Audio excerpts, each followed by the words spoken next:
Okay, so we're looking at using the Provia app called, well, it's through Entrylink, but it's actually an app. So we're going to look at using that to build windows and doors right now. We just had everybody download the Provia app from the, just the app store, and the settings we're going to look at right now. So I'll share my screen, but these settings are crucial to making sure that the app's running correctly and populating with the proper pricing. So can you all see my screen? Yes. Okay.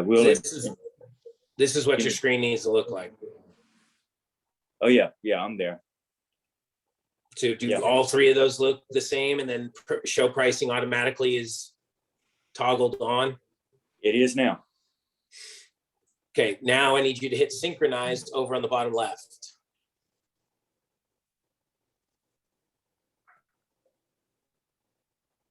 Done.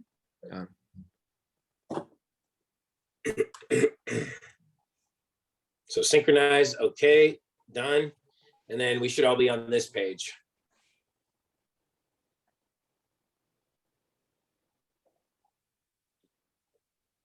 So it's pretty self-explanatory, pretty easy to use.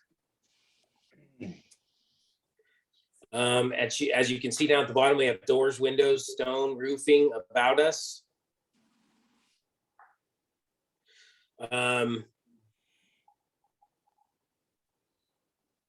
So obviously the only thing we're going to mess with are doors and windows.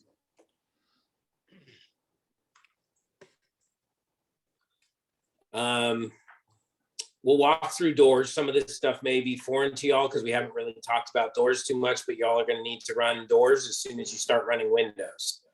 So we'll go through both. We'll build examples of each. Again, this is one of those things where we're going to give you the basics, but especially with doors, we could sit here for the next 6 hours and do nothing but doors. And one, you'll hate me, and two, you'll only remember about 30% of it. So we're not going to do that. We're going to show you the basics and how to run through it. I'll tell you, I mean, building Provia is so much easier than building any other window, just because of how simple it is to walk through the process. So from that regard, this is super, super intuitive, super easy, and it really is, it's really dumb proof. So we're going to start with doors, and I'll show you how to walk through those. We'll do a storm door, and then we'll do windows. Sound good? Okay. Actually, we'll have to do three doors. We'll have to do a hinge door. We'll do a storm door, and we'll do a sliding door. Do you want me just to watch your screen, or you want me to walk through it in my app as you do it? No, watch my screen, because you're going to have a recording of this when we're done that you can walk through and build your own at that point. But right now, I just want you to watch and try to soak it in. Sounds good. Sit back and enjoy the show. Okay, so the first thing I'm going to do is click on doors down at the bottom. And it's going to pull up this. So we're going to start with an entry door or a hinge door. We'll do a storm door, and then we'll do a sliding door. So obviously, just click on entry doors. Entry door designer is what I'm looking for. There's a photo gallery here too, which is kind of cool if you want to be able to show your client some examples. So don't forget about that, because that's a pretty cool resource that's in here, and it's grouped by product line. So Signet is their high-end door. The Craftsman.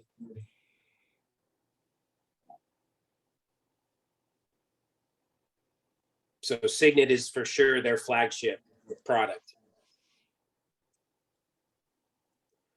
So you have all these pictures in here that are really nice, high res, really, really good looking pictures. Can you point out where that photo gallery is again?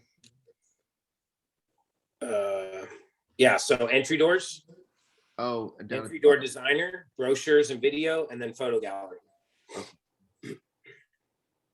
Gotcha. All right, thank you. Okay, so we're gonna go in the entry door designer, which is the first bullet right under entry doors. And then this is our beginning. So you would have done your inspection. You saw me do that out at Dina's house, Dwayne, so you kind of got a handle there. Okay, I That's did. something else that's something else that I need to record. So you've done your door inspection.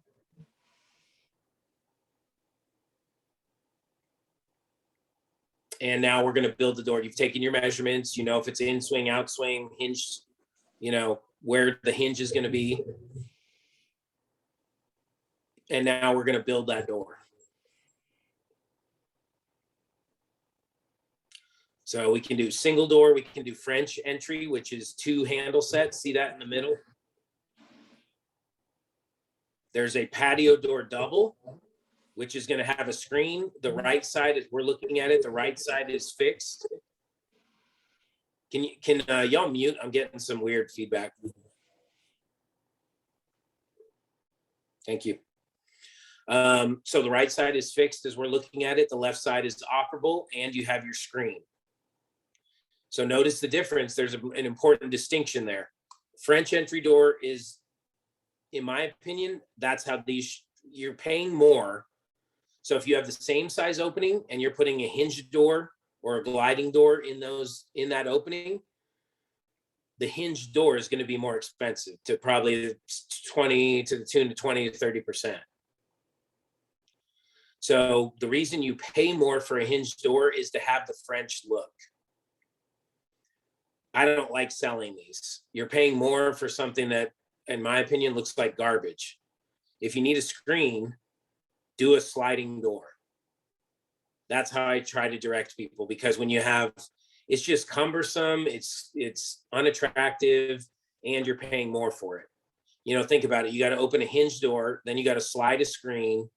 You know, it's not practical. Ryan, is every patio double gonna have a screen? Yes. Okay.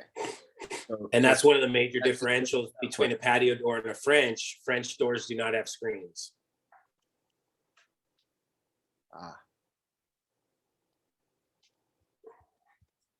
Make sense?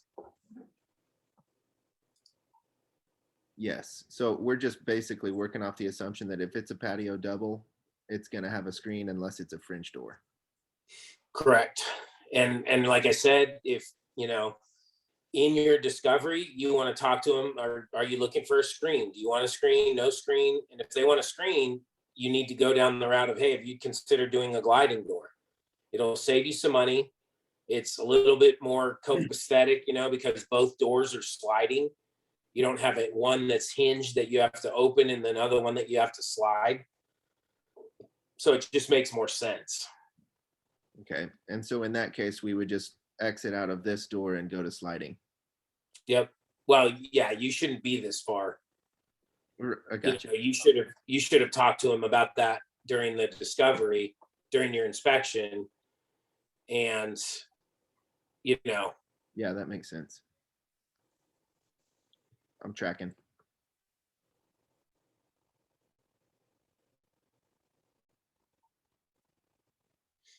Okay. So that's a patio door. I'm not even gonna do one of these because, again, I just don't believe in doing it. I've done a couple for clients and they didn't really love them, you know. So it's just, you know, it's the whole point of French doors like this is it's an elevated door. It's meant to be grand. It's meant to be kind of exquisite, you know. It's meant to be the focal point of a room. So why would you do that and fix one side and put a screen in front of it? You know what I mean? It's like all the benefits, all the beauty, all the elegance of a French door, you're undermining by making it this. And that's what I tell people. That's exactly what I tell people in the home. A French door system is meant to be like a grand entrance. You know, both doors swing open and here we are. Or there it is, the outdoors, you know, the back patio, whatever, the pool. So when you do one of these things, it's like, what the heck? You're paying more and getting less, basically. So I'm just not a big fan. And you tell that story to people, and I can't think of anybody that's not resonated with. Oh yeah, you're right. Let's go to a gliding door. Or, oh yeah, no, you're right. Let's do a double French door with 2 sets of hardware that looks beautiful. It looks elegant. It looks elevated, as opposed to this. This is like what a builder does. That's the best way, that's the best way to sum that up. This would be a great design for a builder, which means they didn't put too much thought into it. So we have our single, we have our French. They're really the same. We can do one of each probably, just for giggles. So we measured the door. We know what they want. So we'll just keep it simple because some of this can get super complicated with all the glass options.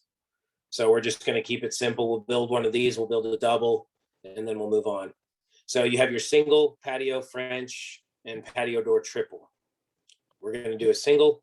Side lights, we're going to say no side lights. If you wanted side lights, that's how you do it. Hinge side, obviously, you have a hinge side and you have a knob side. Pretty straightforward. Transom, rectangular, elliptical, arch with extended leg. Very rarely will you do that. Here in Texas, the side lights are very rarely connected to the door. Usually there's brick or stone, something between them. Not to say you won't do them, but generally we don't have transoms and side lights that are connected. That's just not a Texas thing. You'll do it, but not as frequently as you'll see a door, a little ledge of rock or brick, and then the windows.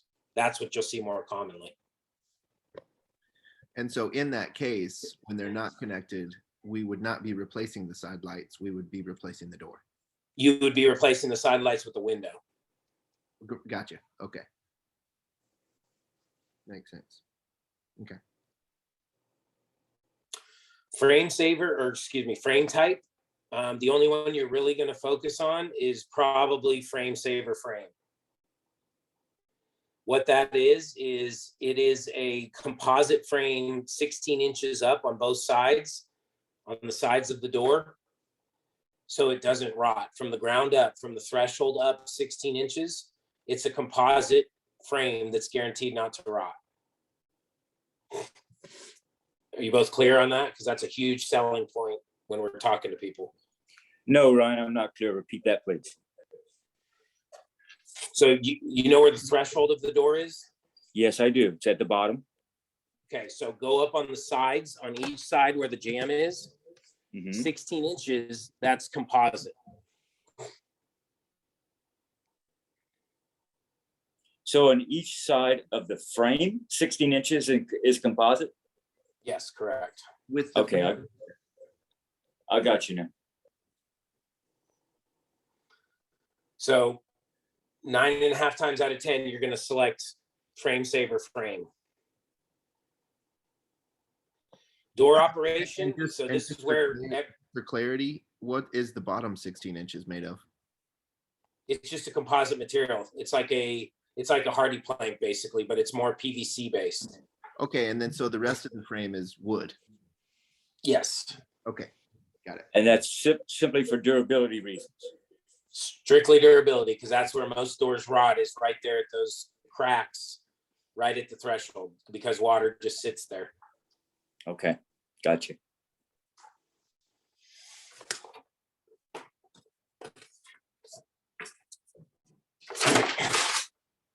We good? Yes. Yes. Okay, so now here your swing. Everything with windows and doors, a common terminology is OSLI. It's an acronym, outside looking in.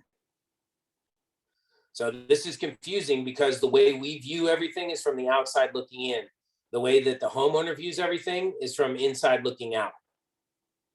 And it makes a difference in terms of which way windows are going to slide, which way casements will open, which way doors will open. So you gotta be careful with people because their frame of mind, their perspective is different than ours. So all of the next thing we got to do here is choose our door operation. So this is a right-hand in swing. And notice up here, see the left picture? See how I'm looking at the inside right now? Yep. That's the inside and the outside. This is the outside. So as I change these, it changes which side the hardware is on.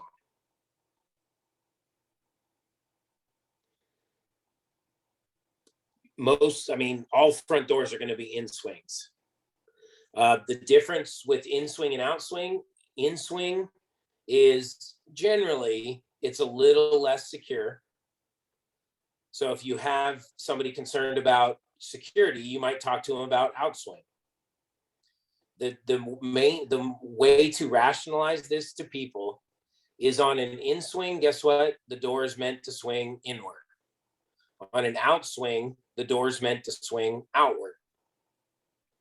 So generally with an in swing, all of your weather protections, all of your stops, where the door is supposed to stop, everything's to the outside, right? Because the door swings inward, which means it can be more easily breached inward than an outswing. See how that makes sense? Yes. On the flip side of that, on an outswing, all the stops, all the weather strips, all the elements to make the door secure are on the inside, which means you can't come up to that door and kick it inward. So again, if you have somebody concerned about security, you can have that discussion with them. Generally, outswings are a little bit more secure than in swings. Now, what you don't want to do is if you have a door on the back of a house and it's just a straight side of the house and a door with no cover, no patio, no awning, you typically don't want to do an outswing because that door is going to get water, as opposed to it being under a patio or a porch. And generally, you don't want an outswing exposed to watershed for the exact same reason as what I just explained. All of the weather elements are inside, they're not outside. So there's more chance for water to penetrate and get through to the inside area of the door where all the weather stripping and all the stop elements are. Does that make sense? Yeah. So an in-swing door is more secure against the outside elements. An outswing door is more secure against intruders. Correct. Okay. And if security is one of their main things, why they're having us out, that's a suggestion. But then we also need to talk about hardware, because we have multi-point hardware that is the best of the best. It's going to add about $900 to the door. But if they're worried about security, putting a multi-point on there, that's going to be by far the best thing that they can do. So that's because you just go ahead. That's a solution that we can suggest if they're concerned about security and it's not under an awning or some sort of covering.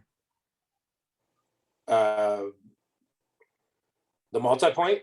Yeah, so we could do an in-swing if it's, let's say it's on the back of the house and there's no cover.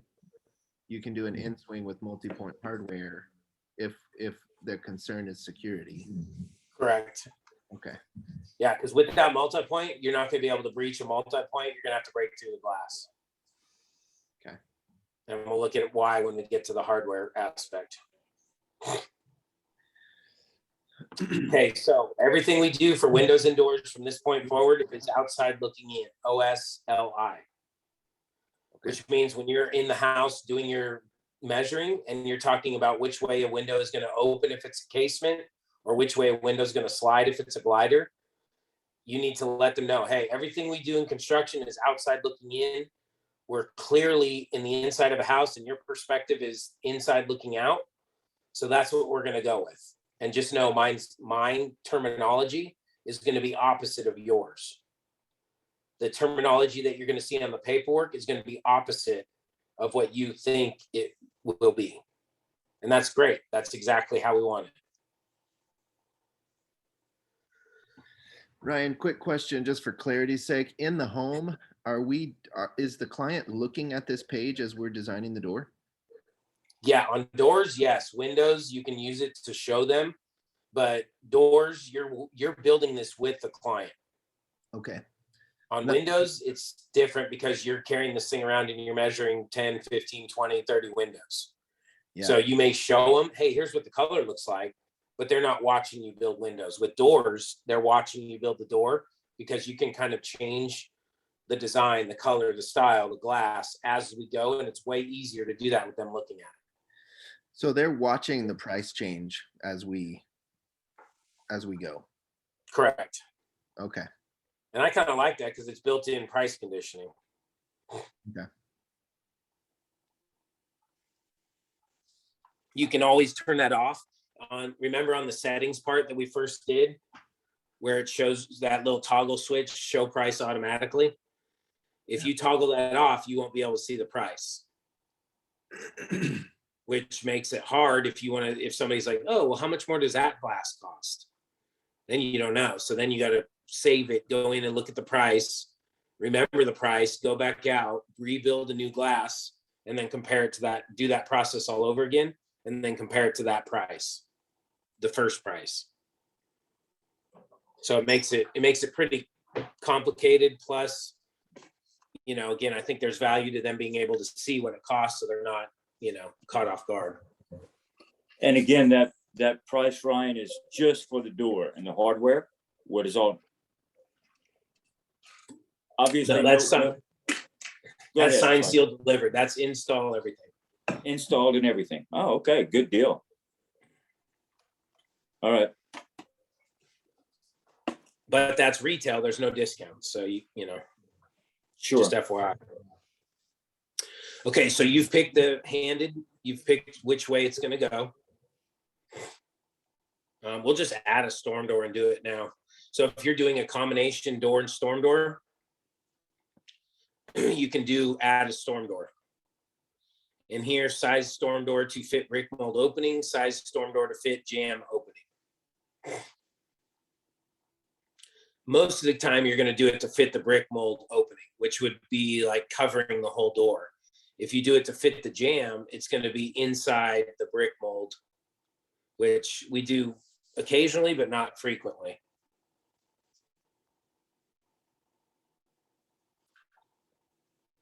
So we'll leave it on brick mold opening. We'll come back and do the storm door. We'll finish the door next. So then you just hit next. Here it's pretty easy. What are your measurements of the slab? 36 by 80 is the standard front door. You'll have back doors that are 34, 32, sometimes 30, sometimes 28. But front doors are generally 98% of the time going to be 36 inches wide, and then either 80 inches tall or 96 inches tall. 80 inches is 6'8" tall. 96 inches is obviously 8 feet tall. Oh man. Are y'all still there? Yeah, we're here, but it stopped. Yeah, there it goes. I got a phone call, so it kicked me out. Oh my God. It's one of these. This person's going to keep calling until I pick up. I love it. So did you get that? 80 inches is 6'8" tall, which is a standard. 96 is 8 feet tall. 84 is 7 feet tall, which we rarely do. Got it. Okay, so I put my size in here, whatever it may happen to be. I'm going with 36 by 80, and then I hit next. Now you have to choose your style. So embark, we're never going to do an embark. Those doors are like 30 grand. It's the most efficient. It's pretty cool. It's the most efficient door in fabrication today. Like there's not a more efficient door than this door right here. Pretty cool. We don't need it in Texas. It's meant for cold elements. So we're looking at Signet as the high end. And within Signet, you got a cherry skin, mahogany skin, oak, fir, knotty alder, and smooth. I'm not going to get into all those because within each one, there's all these different styles. You're just going to have to go through and play with it and, you know, start to remember, oh, what style is available in each skin. But that's the first thing you're asking them is what skin type do you want? What kind of grain texture are you looking for? And obviously this is their flagship door. So you can do a cherry, mahogany, oak, fir, knotty alder, and they're going to pay for it. You know, these are a high-end designer door, which all have different styles of doors, you know, that they can do. All kind of super modern and crazy stuff. Okay. The Heritage is the next step down from there. In either, again, this is part of your discovery. Do you want grain texture on the door or do you want it to look smooth? You saw me do that with Dina, Dwayne. Because it's different. If you're going to stain the door, the only option you have is wood grain. If you're going to paint the door, you're going to pay $200-300 more for wood grain. If you're going to paint the door, I'd recommend you go with smooth. Save the money. You're not going to see the grain anyways as much with paint. So just go smooth skin door and save $200-300. And that's the dialogue you have with the client. And if it resonates with them, they'll for sure let you know, oh yeah, no, let's do whatever we can to save some money. Or no, that's okay. I still want to see the grain texture in my door. Perfect. You can go back to wood grain.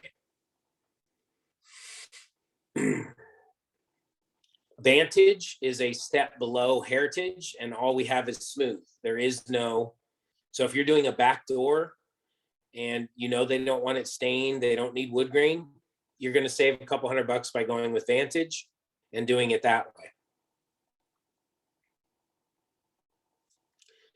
And I think it's Vantage. Yeah, with Vantage though, look at, you only got 2 styles, no custom sizing. So it's kind of meant to be a cookie cutter door, which for most people on the back of their house, it's a pretty good option. It's going to save you, you know, probably $200-300. But there is no custom sizing. You got 32, 36, and that's all she wrote.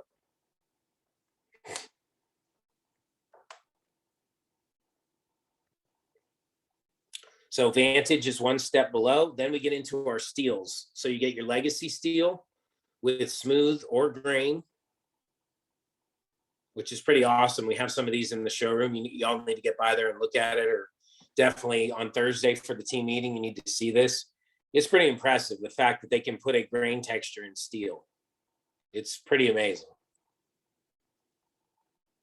So these are 20 gauge. So these are thicker.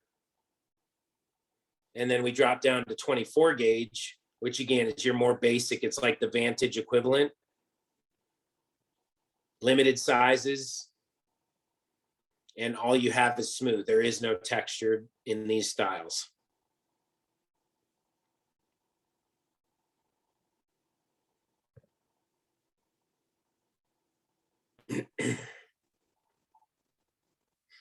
Got it? Any questions there?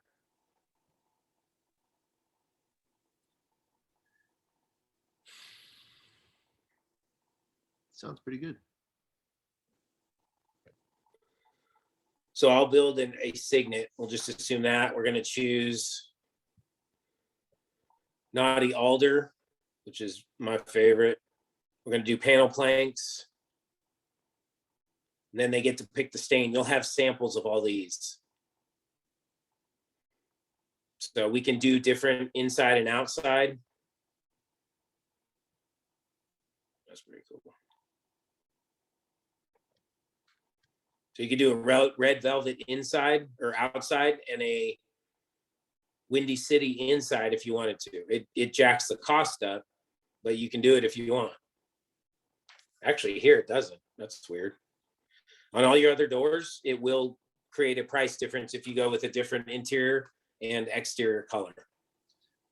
What's that yellow triangle down next to the price? So if you touch it, it says color may vary slightly due to creative hand applied finish, given each door a unique aged look. So it's just some sort of disclaimer, but I'm glad you brought that up, because over here you got a product description. So you can see exactly what you have built, any warnings or errors. You can look at your sizing to get exact sizing. You can get all of your energy performance, which is helpful for a lot of people. Privacy, we don't have glass in the store, but if you needed to see on a 0 to 10 scale, what is the privacy rating on the glass they selected, this is where you'd come right here. How did you navigate to this screen? Just by hitting that arrow or that yellow triangle. Gotcha. And then pricing, you can see the broken out price. And then if you wanted to toggle that off while you're shopping, you just click that and the client won't be able to see that price.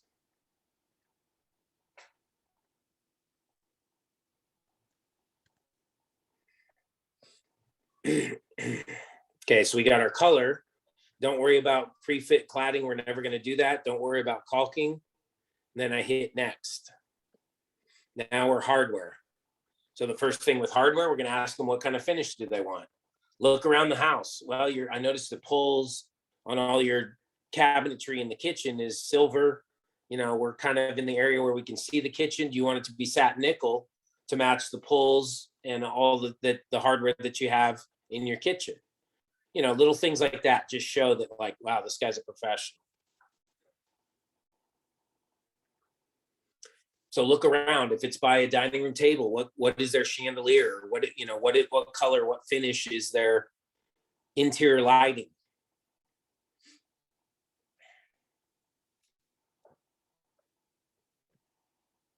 Yeah, probably nickel would look the best. But so that's the first thing. And all you're doing is asking them these questions based in the order it's coming up in the app. Make it easy on yourself. So we got satin nickel. Within satin nickel, I'm just going to click that first box that says Georgian lock set. And now here are all your options. Generally, unless they want it something super fancy or something like a push button, like the third option. Here's your multi-point. We'll get into multi-point in a second here. But these are all your basic. You know, generally, these are all your back door or side door, non-front entry door hardware. This is generally your front door hardware, right? It's a little bit nicer. You wouldn't do this on a back door generally. This is strictly for the front door. And then you get into some of these electronic keypad where there's only one. These are all super bougie. Like, these are going to be really expensive hardware. And quite honestly, rarely does someone use something like this. It's just not normal. Now, real quick, I'm going to show you. It's going to take me a second to get there, but just bear with me. Privia 21.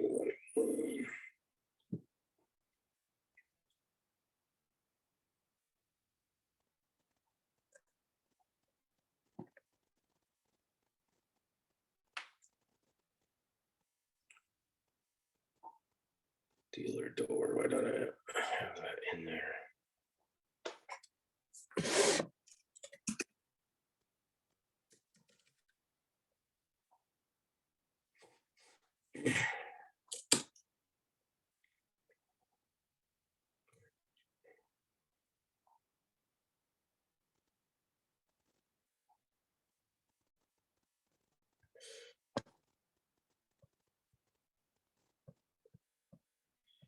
Hold on a second. There we go. So this is multi-point hardware, and this, if you hear somebody, you know, you'll get it. You'll get these calls where, you know, oh, I just got broken into. Okay, well, you know, security is probably going to be high on their list. So multi-point system is exactly what you see right here. And this is in your Provia catalog. So the multi-point system, see that entire facing of the door. is a huge, really thick stainless steel plate with a super like high powered locking mechanism. And instead of just locking in one place or two places, there's an upper lock point, a lower lock point, and then your big old deadbolt in the middle.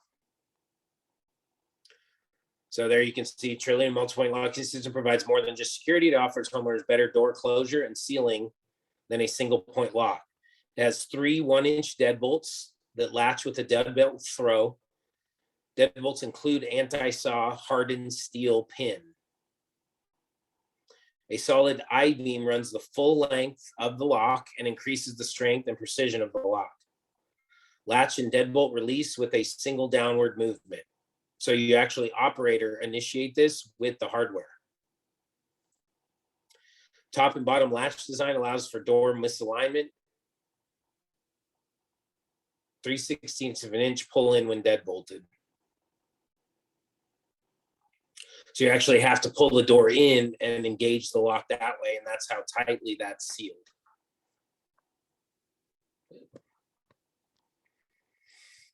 And it kind of shows you all those different features. But when this, like I said, when this sucker's engaged, the only way you're getting through that door is by breaking the glass. So this is why, like I said, it adds about $900 to the door. But if security is a big deal for people, this is a must-have, because it's going to make that door basically unbreachable unless you were to break the glass. Any questions on multi-point? Y'all still have my screen, right? Yes. Good, thank God. Yes. So any questions on multi-point? Man, that's serious. Yeah. Comparative to a normal hardware, and that's why you can tell it costs $900 because it's a bad dude, you know, it's a bad dude setup. It's not like your Home Depot hardware. Yeah. But in here, there's really good pictures of all the other hardware if you need to show somebody that. This is the other style of multi-point. I just don't like this hardware as well as the other stuff. Yeah. This is, you know, that's, in my opinion, a little better. So I always stick to the trilinium. I don't do the hoppy so much. But same idea. They're both equally as secure, same system. And then here's all the hardware styles. If they want to see blown up versions, you can always reference this catalog.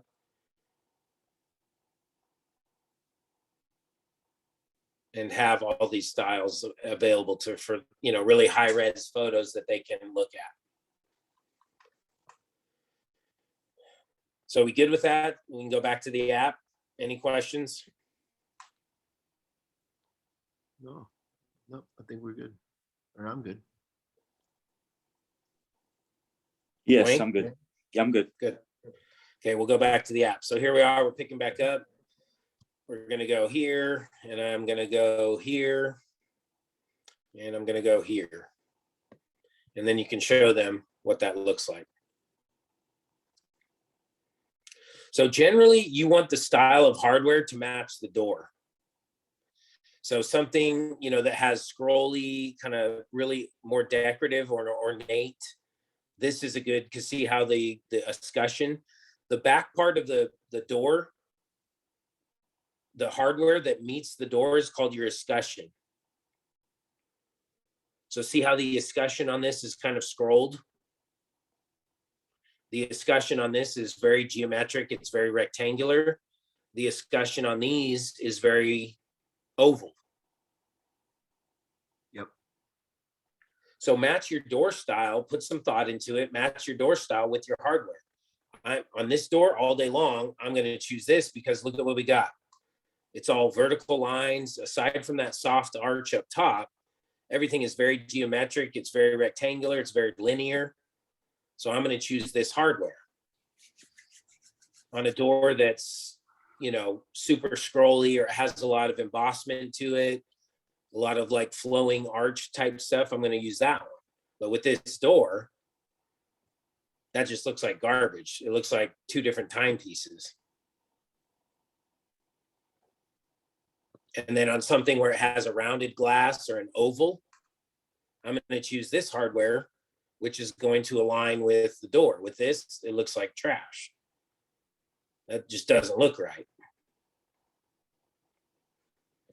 So help people with that. You know, they're spending $6,000 on a door. Help direct them with these finer details that they're not even going to think of. Here, you don't mess with the back set. You don't mess with the prep.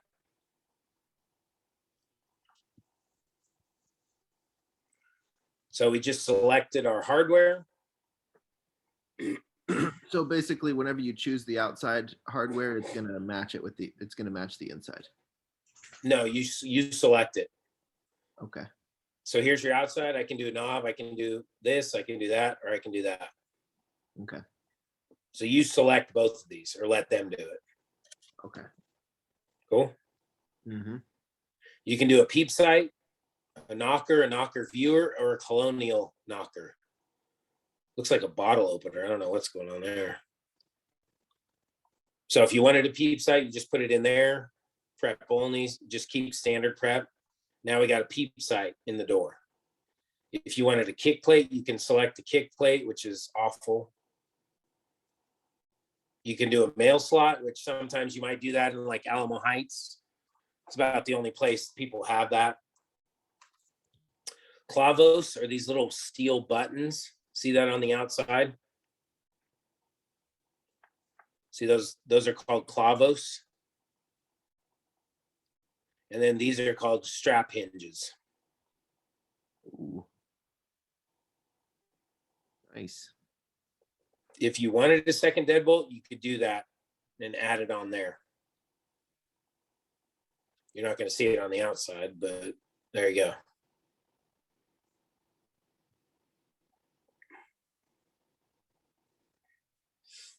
If you're doing multiple doors on one order, you need, in this case, we're doing a storm door next, you need to do key order alike. See that down at the bottom? Yep. So that'll make sure the door and the storm door come keyed alike. So we got all of our options figured out here. Now we're going to go to the next. We're going to go to next. Here with casing, really this is interior. Just look at what they have, and if they want the same thing, go back with the same thing. But when we replace the door, we take everything out: interior trim, exterior trim, jamb, slab, which is the actual swinging part of the door, hardware, hinging, threshold, everything goes away and we build it new. And the reason we do that is you can tell people it's the only way we can control the entire integrity of the process. So if there's any point down the road where you have a problem with this door, it's one phone call to one company with one responsibility, and that's this door. So you don't have to worry about calling multiple people or whose responsibility is it or what's covered, what's not. We are taking entire responsibility for this whole door system.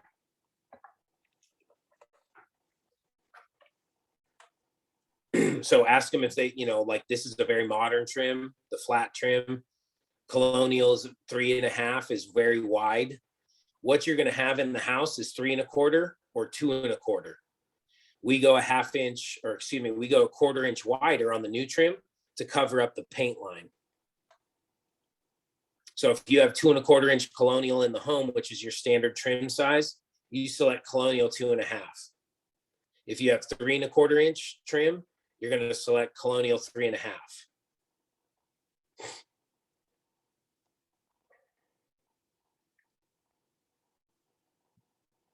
Casing species. Generally, we're going to do poplar. On sometimes if you have an oak door or a mahogany door, it'll give you other options. Match the casing to the type of door. It's just a simple rule. Casing finish, it gives you a choice of all these different colors. Sometimes people want to match it. Sometimes they have existing trim that we're matching.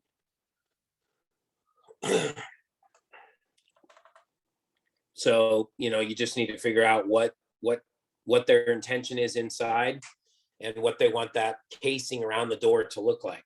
A lot of people have like, beige trim, or something along those lines.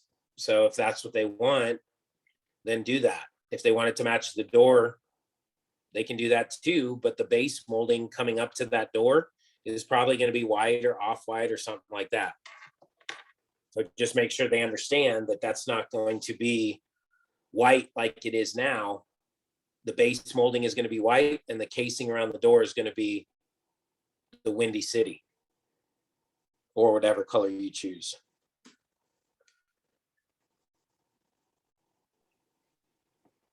Got it.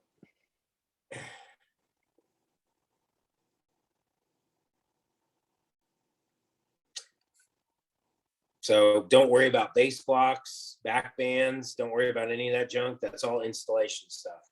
So you select your casing, the casing species, the casing finish, and then you're done. So you hit next. Brick mold type. So brick mold is on the exterior, casing's on the interior.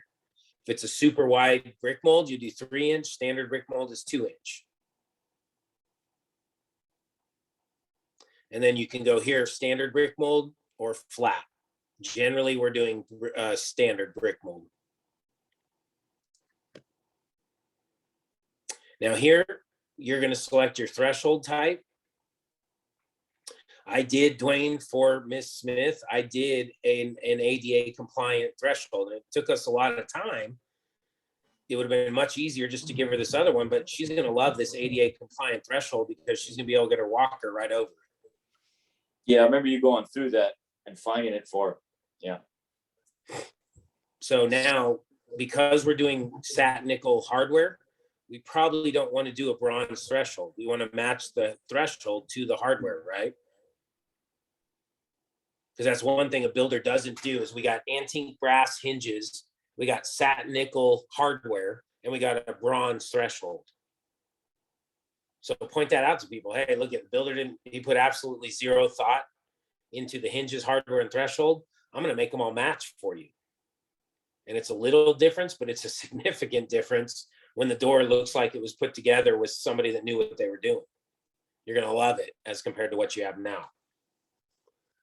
So always match. If you do black hardware, use a bronze threshold. If you do nickel hardware, use a mill finish, which silver threshold.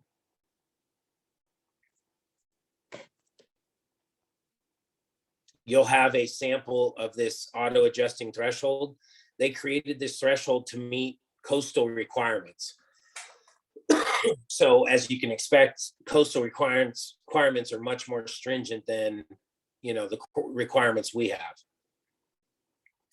So that tells you about the threshold. It's much more tightly sealed for hurricane and wind load reasons than your standard threshold. And the auto adjusting part means that it's going to fully maintain contact with the bottom of the door at all seasons, all circumstances. Because it's auto adjusting, it's going to maintain contact at the bottom of the door year round.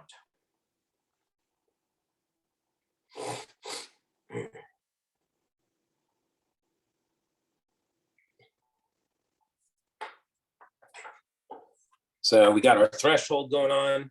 Hinge type, we'll just stick with, ball bearing. Spring bomber hinges are ones that self-close. So like, some people have on their garage door where they open the door and it closes right behind them. If they want that, we can do it. And it's called a spring bomber hinge. You don't do that very frequently though. So most of the time it'll be ball bearing. Again, we're going to match the hinges to the finish of the hardware. So it's satin nickel. On outswing doors, the only option you're going to have is stainless steel.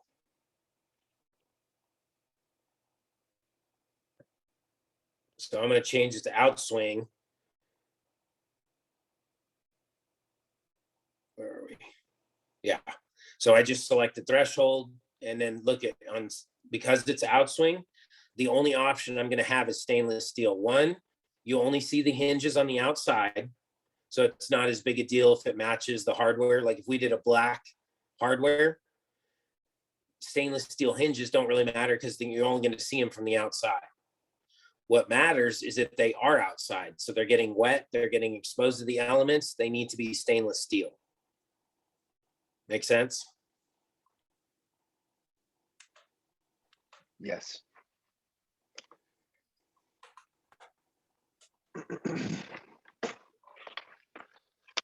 But you're very rarely going to do an outswing door like this. So I'm going to change it back to inswing, go back to our, now I got all my options back in hinge finish color.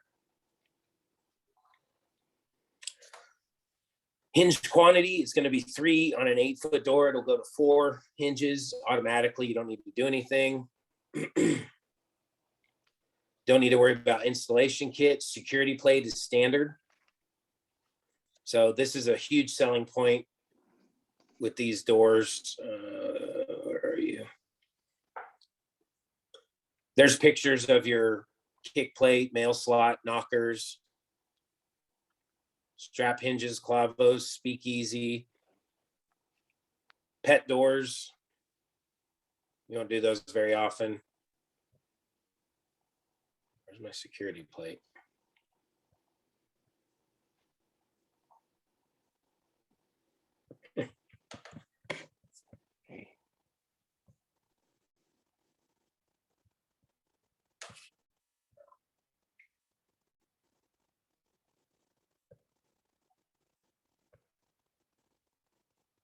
Okay.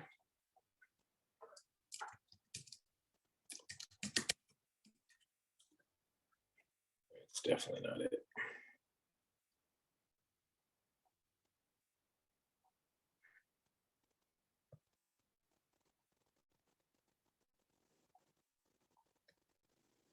There we go. So this shows you the security plate. So it's inside, it's on the jamb, outside of the jamb, so it's not visible. It's a 20 gauge plate. And see what we're looking at? We're basically inside the wall looking at the door side, the lock side, the handle side. So when most doors are breached, this is the area that breaks.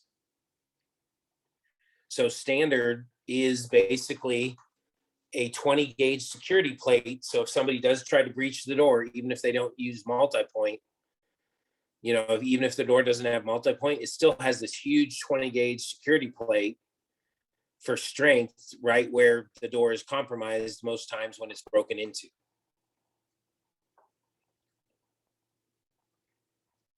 So that's a huge selling feature just for anybody, you know, even if security isn't one of their top things. To say that our doors come standard with this huge 20 gauge security plate is a big deal.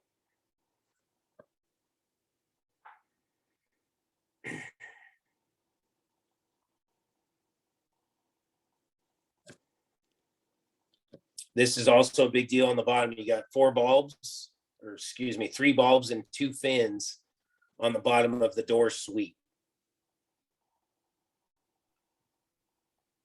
And that's what's maintaining contact with that threshold at all times. Nice.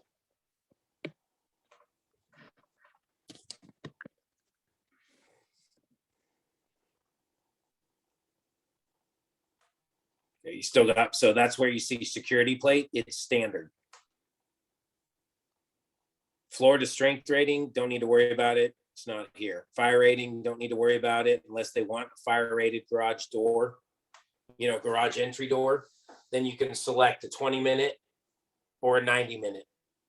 But you're going to have very few options in those doors because they have to be, the requirements are so stringent on how you make a door that can withstand fire for 20 minutes or, God forbid, 90 minutes. I mean, that's basically like a brick wall. So very rarely do we do that. So we got all these done. That's the last option there. Door used in an interior environment, not us. So we don't need to worry about it. I'm going to hit next. Here, I'm just doing, job name is going to be your client name. So it'd be Deuce, comma, Joseph. I'm just going to do, I already have a million tests. So unit name would be front. And that's it. Obviously one. Then I'm going to hit save. And we're done building this door. My retail cost is $67.94. And then all of these options are notated right here to the right.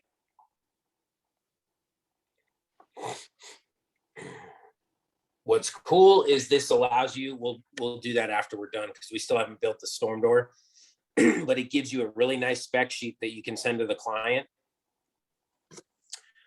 If they want something that shows what are all the options, how it was built, all that good stuff. But now we're going to go back in and finish our storm door. If you're going to, here's another thing. If you're going to build a door like this, don't put a storm door on it. Tell people, look, Joseph, Dwayne, you're paying more for this beautiful door. This is their flagship door. I mean, this door is going to be breathtaking when you see it on the front of your house. I would highly advise you to not cover it up with the storm door. Secondly, storm doors trap heat and they intensify sun.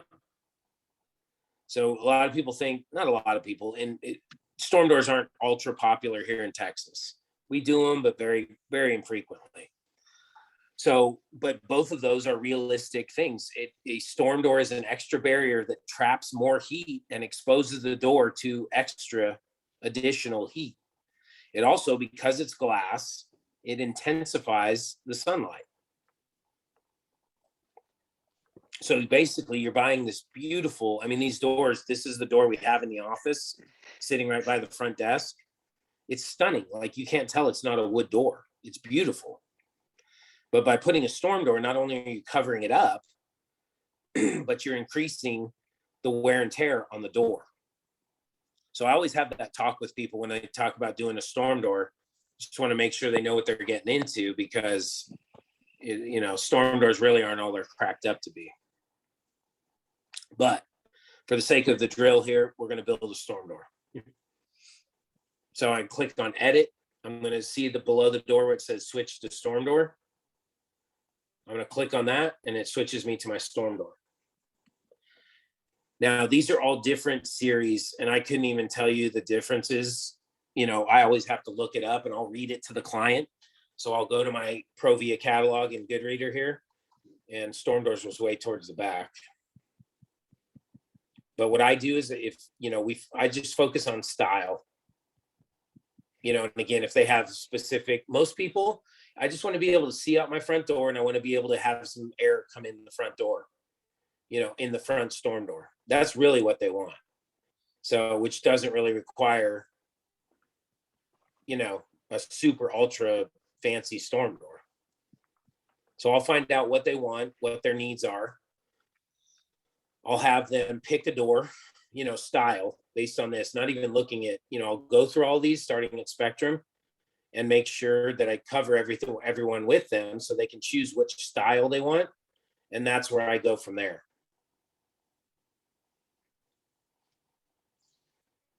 But if you want to give them the specifics, then go to your door catalog in Provia and it'll give you a little blurb on each one.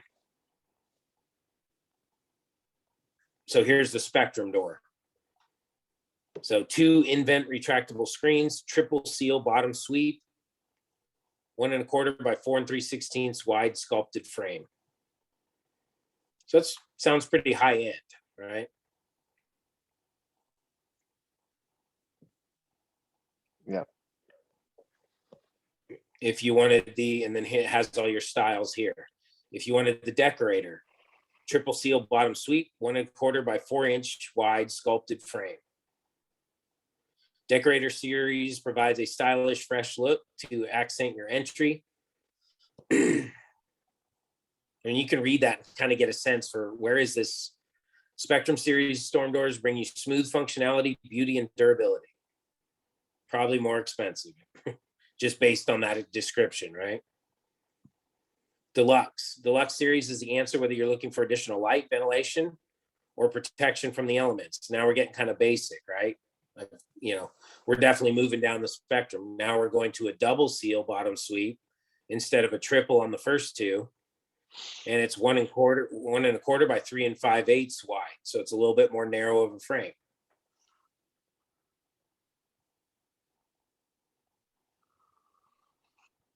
We go to DuraGuard. This is like your pet series. DuraGuard is exactly what you need if you're concerned about keeping your small children and pets safely inside.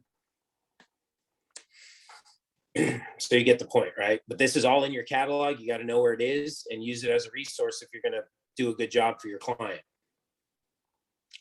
So you pick the door. In this case, I'm going to go SuperView is by far the least expensive. It also has the most glass, which is why it's called SuperView. So now I'm going to build it. I'm going to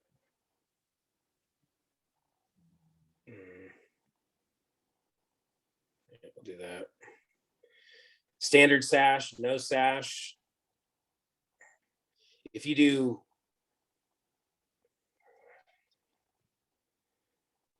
I don't know why it's giving that. So just in most cases, you're probably going to do standard sash, clear glass, full screen. What kind of screen mesh? Screen stabilizer bar location standard. Hardware, they can choose which style hardware they want. Again, because this is a lower end door, you only have two options, right? If we went up to Spectrum, let's do decorator, because full view, with this type of door, I'd significantly try to get somebody into doing a full view storm door instead of something that blocks the door, just because how beautiful that door is going to be. So your size would be the same as the door. Finish, let's do Nightfall, so it's a little gray like the door. No screen, clear glass. You can do low E glass, but again, that's even going to more so trap the light in between the storm door and the real door. So I'm probably going to go clear glass. Hardware, I'm going to stick with my satin nickel. Let them choose which style they want. Looks pretty nice. Options, this is all, you don't want to do brass, maybe satin nickel. I prefer color matched leaf hinge. That's what I do 9 times out of 10. And that'll be, instead of satin nickel, it'll be color matched to the door color. So it's not going to stand out as much. Bottom expander, you can kind of let Jim figure all that out. I usually just keep it on 1 inch color match bottom expander.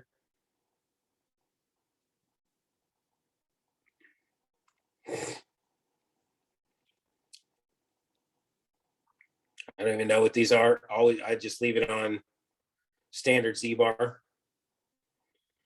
Pre-hung, leave it on pre-hung, hinge side. So obviously we want it this way to match the door, right?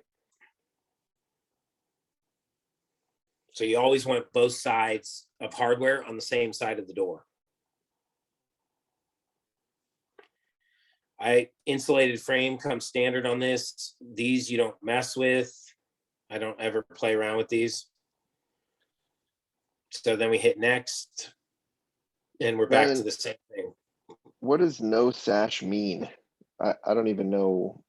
I know you said that's not something that we would do, but if someone asks.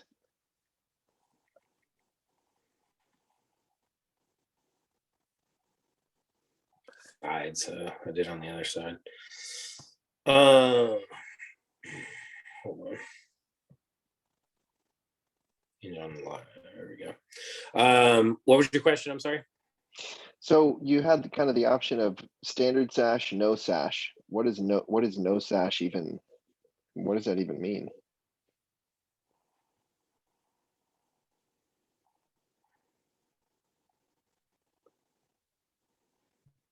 I'm not sure. Sash usually means can you like open it or whatever, but I don't know why it's showing up as an option on this.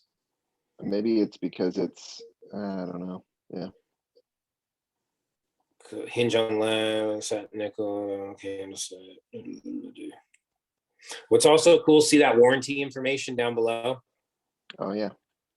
So you can click on that and it'll give you the warranty for the storm doors and the door, which you can print or email or whatever, but crap.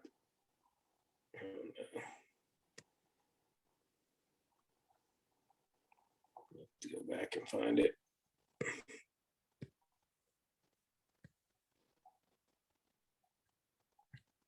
Yeah.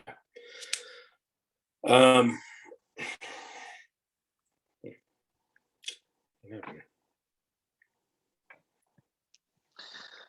don't know. Yeah, so I don't know, to be honest with you, why it's, because this is a full view glass. If we go to the description,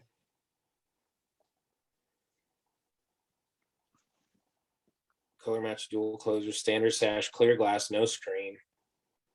I don't know. I don't know why that's giving us that. That's all right. I can Google it at some point.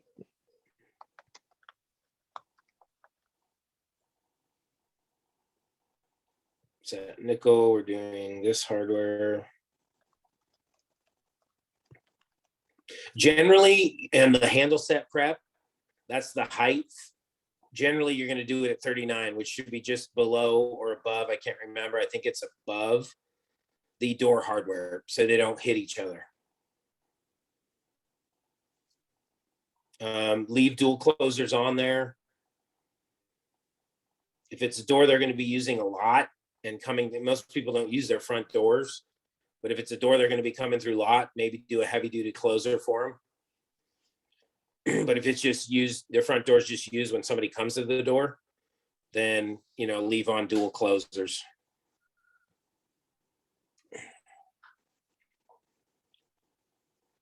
Color match leaf hinge, one inch color match bottom expander, standard Z-bar, pre-hung hinge on right, I think was the right. See, look at what it says when you select low E glass. Low E glass used in a storm door may cause excessive heat buildup. Provia recommends using tinted glass. Whatever.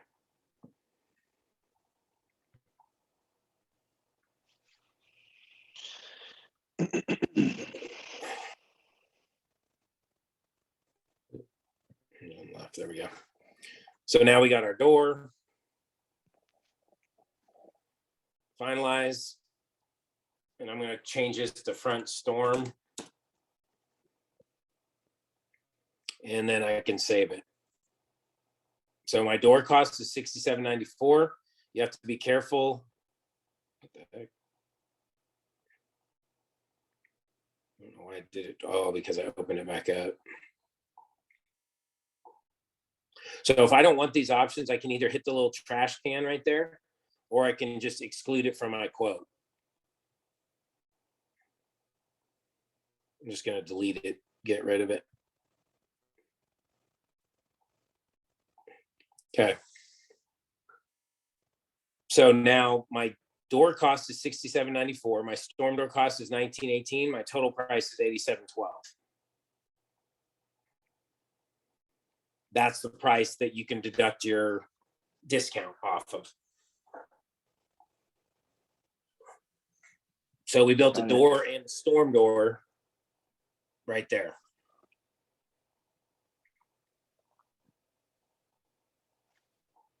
Any questions on that?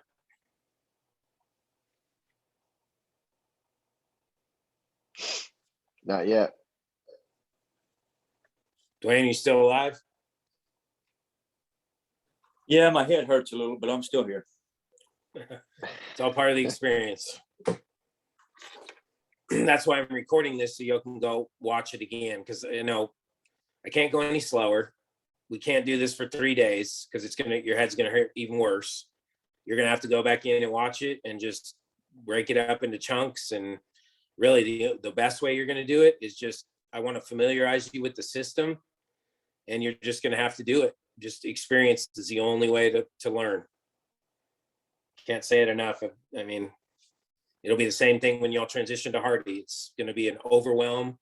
It's going to be a lot of crap. And the only way you're going to do is just get out there and do it. Okay, so we're going to move on to, I'm going to go back and go to return. And now I'm going to go to gliding doors. Are we okay? Do we need a break or anything? I'm good. I'm all right. Oh.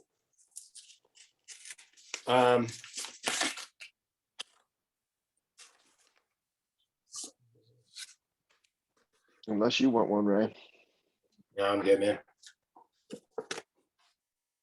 So now we're going to do a sliding patio door. These are probably a little bit easier. So again, we got patio door designer, we got brochures and videos, and we got photo gallery for Eris, which is their super high end, which are, I mean, I'm blown away by these Eris patio doors. We have one over in the showroom, which we'll have to show you all this on Thursday. It's on the far side. Michelle used to be in there. I don't know if she still is, but that's an Eris. And they're stunning. Like they're just, I mean, Provia is super proud of their doors, which is why they charge what they do. But their doors, their windows are okay. They started windows after doors. So their windows are okay. Their doors are off the chain, like unbelievable. So we're going to go into patio door designer. Eris is the high end. Endure is probably the one we'll do the most. It's their mid to high range aspect. It's kind of wacky. Like you can build an aspect that's more expensive than an Endure. So it's kind of weird how you have to use it. It's meant to be a drop product, but unless it's a very basic, like white, standard size, nothing fancy. If you try to build some extra design or colors or something into an aspect, it's going to be more expensive than an Endure. And then Ecolite is like Vistamark. In terms of cost, it's still a decent quality door, but in terms of cost, it's going to be less than all three others. So we'll just build an Endure. Like if you need somebody with that wants wood inside, Eris has real wood inside. It's not a faux, it's not a laminate, it's genuine wood, and it's beautiful. I mean, it's stunning. But we're going to build an Endure because that's what you'll build 99% of the time. We can do a 2 light, a 3 light, a 4 light, a side light, and a transom. We're just going to build a 2 light because that's what you'll build most of. Handing, again, outside looking in. So you got to picture this. We're looking outside, or we're looking from the exterior, from the yard at the house. This one is a left-hand operable. This one is a right-hand operable. So think of it when you walk up to the door, are you going to use your right hand or your left hand to open it? That's what the handing is. If we walk up to the outside of this door, I'm going to use my left hand to pull it to the right. If we walk up to this door, I'm going to use my right hand to pull it left. So that's how we do the handing. Side lights, none. We're not going to do transom. Very rarely will you do that. I've never done it on a gliding door. Size, we'll just stick with a standard of 7280, which is a 6 foot by 6 foot 8 inch standard patio door. Click next. Here you got some different, these are all faux woods, but they still look really nice. So I'm going to do, let's call it, I hate oak. I'm going to do a cherry with a classic bronze exterior. Fine line welds, you want to just keep, it's defaulted on, you can't even turn it off. That's those interior welds where the vinyl is welded inside, so you don't get that kind of scruffy vinyl line. Oh my, that's terrible.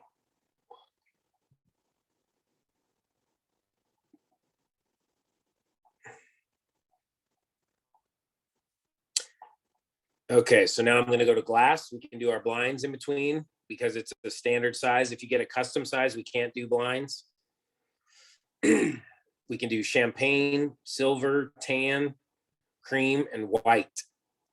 With these colors, I'm probably going to do a tan or maybe even a champagne. Glazing system, I don't want to do clear glass. I'm going to do double OE. Top hung screen. All these doors have a top hung screen, which is great. It's one of people's major complaints with a gliding door is that if you've had a gliding door, yourself, the bottom rollers get dog hair, get dust, get dirt, get water, get all kinds of crap, and they stop working, and then the door's just sliding. Right? Even though it has wheels it's supposed to running on, it's just sliding because the wheels are all gunked up. So here the screens are all hung from the top. So the screen is kept on a track on the bottom, but it actually slides from the top. So dog hair, dust, dirt, anything can't get in there, and it slides from the top nice and easy. It's wonderful. Ryan, these are internal screens, right? No, the blinds are internal. The screen is external. Oh, I got you. Screen. Okay. I'm tracking. That's what I meant. Blinds are internal. Yep. Okay. Screen mesh, better view is better than aluminum. C view is the best. C view is a really high transparency screen that, like, literally you can barely see it. So better view is your standard. Well, aluminum's your standard. Better view is better. C view is the best. Which, if somebody's going to pay for this kind of door, they're probably going to want a better screen option. So C view would be the way to go.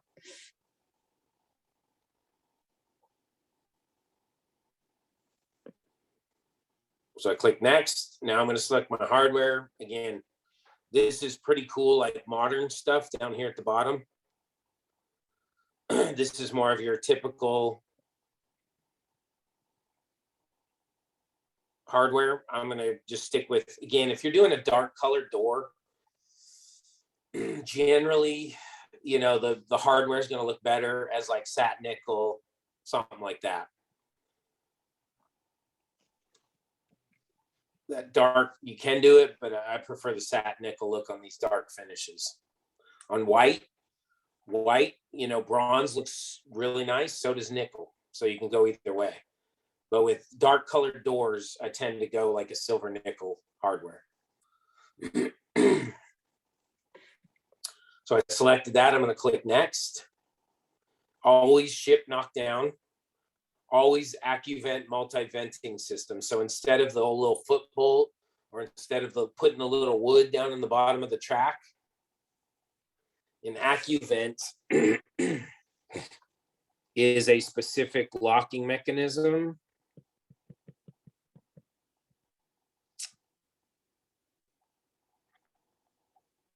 Right there. So I forgot the exact numbers, but there's two components to it. So a foot bolt, the old school, the old school is the little, put the dowel, the little piece of wood in the bottom of the track, and that's how you keep burglars out. The next step was the foot bolt. So it was a little bolt down here, kind of where this picture is showing right here. And there was a little bolt there that you actuated with your foot. So you kicked it to unlock it, and you pushed it down with your foot to lock it. Oh, they have it right there. Right here. So that little thing can withstand about 400 pounds of force. We don't do both of these. It's just showing, the options. The foot bolt, you can do, it's a little less expensive. It only holds, with, like I said, about 400 foot-pounds of force. The AccuVent holds like over 800 pounds of force, and it looks a little nicer because it's up out of the way. It's kind of inconspicuous. Excuse me. And then the way you actuate that is through a little latch on the backside face of the door.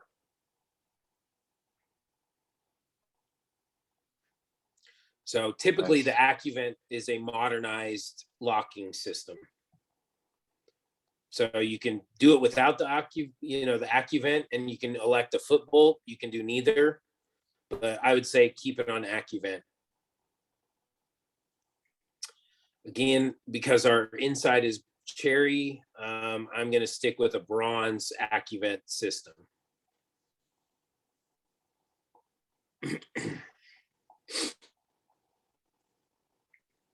Perimeter accessory, don't need to worry about it.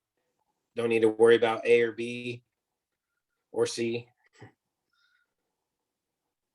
You can do, again, if security is an option, you can select these two. It's going to raise the price.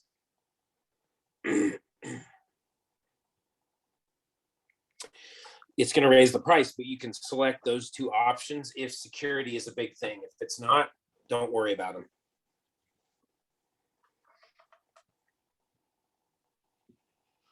Again, with casing, generally with sliding doors, you don't have casing because the door fits inside the pocket like a window.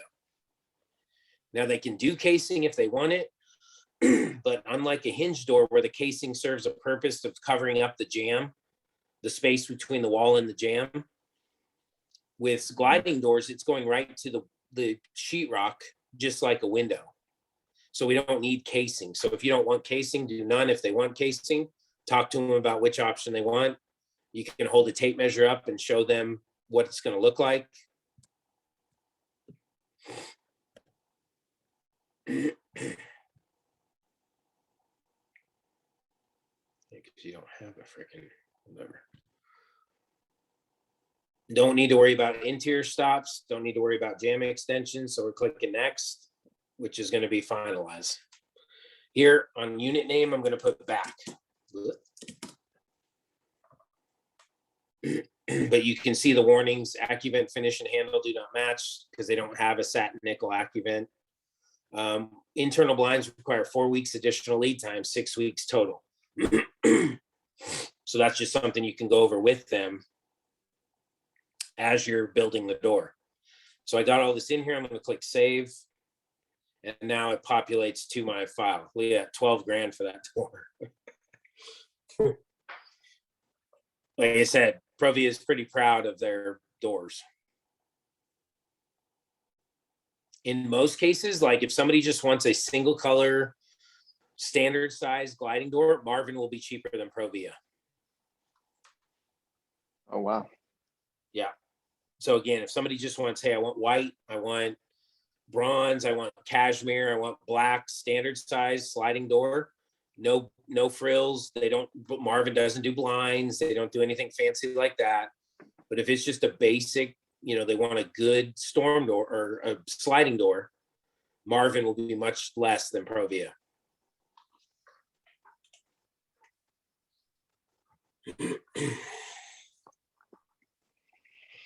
What would this door in the Ecolite be? So with the Ecolite, so again, if I'm going to copy this door, all I have to do is hit edit, and then it's going to give me a whole new screen with all my formula, with all my all my options populated into this. So if I wanted to say, they said, oh my God, that's crazy, that's insane, I need the cheapest thing possible, it's going to be a rental home, whatever. So we'll build an Ecolite and you'll see the differences. I'm going to go through it quick. Look at with Ecolite, 2 sizes. So again, you should be getting the theme here. The more basic, the less capability. And that's how the cost comes down, right? If you have 1 color, 2 sizes, and 3 options, it's pretty inexpensive to produce. It doesn't mean it's a piece of junk. It just means it's very easy to produce because there's not as many SKUs. So here I got 2 sizes. I got 1 color. I got a couple different glass options. Let's just do low with argon. With argon.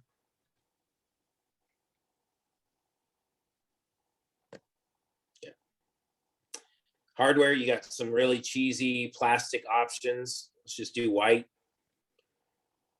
No perimeter accessories, casing, none. Interior stop, none. Jam extension, none. Finalize. I'm going to change this to, because if I save it, so we just built another door like in 30 seconds. But if I click back, if I hit save with back there, it's going to replace the other one. In fact, it'll ask me, do you want to replace the current door named back? And I don't. So I'm going to put back to or back option, either one of those. And now when I save it, since I changed the unit name, it'll be an additional door. It won't replace the other one. So But here's the can't even crazy put thing. you can't even put blinds in that door. You can't do anything, dude. It's white. It's two sizes, and that's all she wrote. Yep. But here's the thing: is that the Marvin standard door of this size would probably be the same price, if not less. And Really? it's Provia's like most basic option, and it's going to be the same price as Marvin. The same price as Marvin with options? Is that what you're saying? Do what? The same price as Marvin with more options in Marvin? There's a few more color options in Marvin, but otherwise it's going to be the same thing. There's no blinds, no fancy stuff. If you go to a custom size, it's going to jack the cost of Marvin way up. But if Marvin it's would standard- have like lock options and stuff, right? Yeah, you'd have much nicer hardware. You'd have a fiberglass finish instead of a vinyl, which is going to be pretty big Dang. difference on a door. Yeah. So yeah, if it's a basic sliding door, you're probably better off going with Marvin.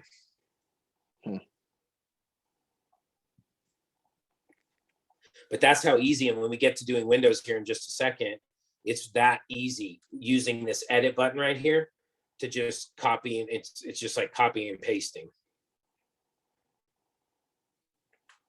So if I did Eris, did we do an Eris on that one? No, we didn't endure. No. So I'll build an Eris, and you can see what that comes out to be. See, interior, we have oak, cherry, maple. I'm gonna go fruit wood. Good choice. Good choice. I'll go here. Hardware, we'll stick with that.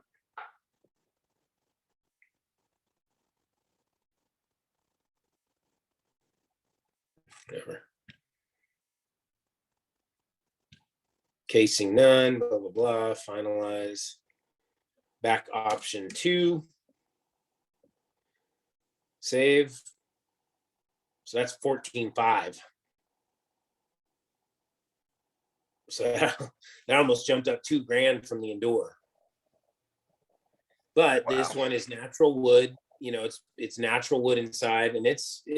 I mean, as far as a gliding door goes, I mean, they're the nicest gliding doors you'll ever see. In the Eris, especially. But that, you know, you can see the Eris being the high end, it jumped up $2,000 on a $12,000 base price.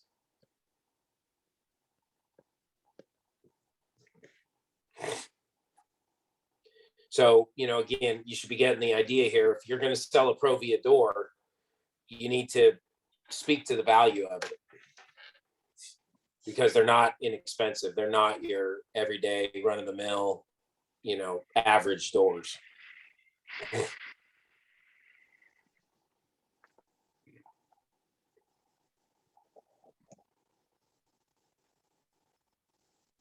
Nice. So that's doors. I'm gonna get out of this, and now we can go into windows. Do we need a quick break? Or? I have a quick question, Ryan, and I know there's Okay. probably a simple answer, but I'm going to ask it anyway. You said earlier an outside door, an outside opening door is more secure. Did I understand that correctly? Outswing is the proper terminology. Outswing. That's when the door is going to swing outward. And you're Correct. saying that that's more secure, Yes. correct? Because And it cannot be kicked inward. But the hinges are exposed on an outside door, right? Right. Uh-huh. I guess I'm thinking from the security of being able to breach it, you would be able to have access to the hinges Yeah, That just- nowadays the hinges have lock pins. So it's not like Okay. in the old days where somebody take a screwdriver and a hammer like you would inside your house to get a door off the hinges. No, I got you. I kind of figured there'd be more security in that regard, but I just thought with exposed hinges, it'd be easier to destroy them. That's all I'm thinking. No. Okay. I'm good. Cool. Do we want to take a break or do we want to keep going into windows? I'm good. I'm good. You sure?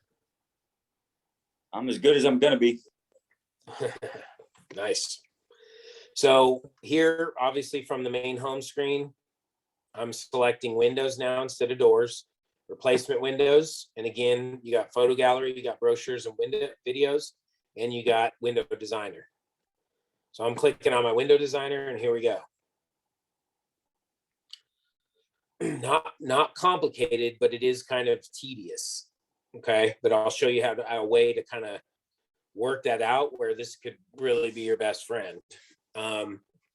So Eris again is the high end, Endure is the mid-high aspect. Again, with windows, very rarely, in fact, I wouldn't even say you probably will never do aspect windows because you have to dumb it down so much in terms of a crappier balance system, a crappier screen, and it's still going to be the same price as Endure. So you really won't use it. So really, Eris Eris is a genuine real wood interior, which is, not in demand here in Texas. So you'll very rarely, maybe once a year, do Eris. So really where we're going to live is in Endure. You'll never do aspect. It's not worth it. And the only time you'll do Ecolite is if you're pricing a house flipper or a rental or somebody that just doesn't care and they're just shopping on price. So really that's going to be, that's going to be in the margins as well. Really the window you're going to deal with the most is Endure.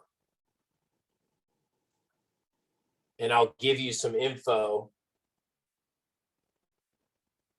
To get you, all squared away with Endure and what it is, the benefits, so you can speak intelligently to it, because it's what you're going to use probably 80% of the time if you're doing Pro Via.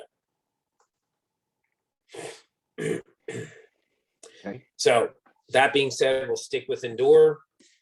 Here are all your options. Double hung picture, 2 light slider, which just means 2 pieces. A 3 light slider means 3 pieces. A third.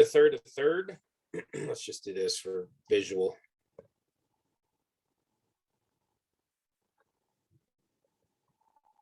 That's a third, triple slider. A triple slider, quarter, half, quarter. Looks like that. See how the centerpiece got wider? And that's a really popular option. 2 light slider is just two lights. Light, Lite, means a piece of glass. It's basically another word for sash.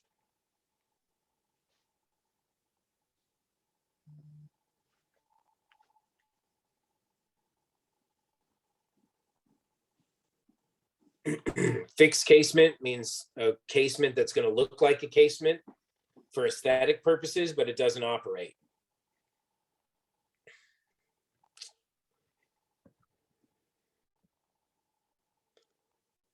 A left hinge casement will be a casement with a left hinge. Right hinged will be a right hinged.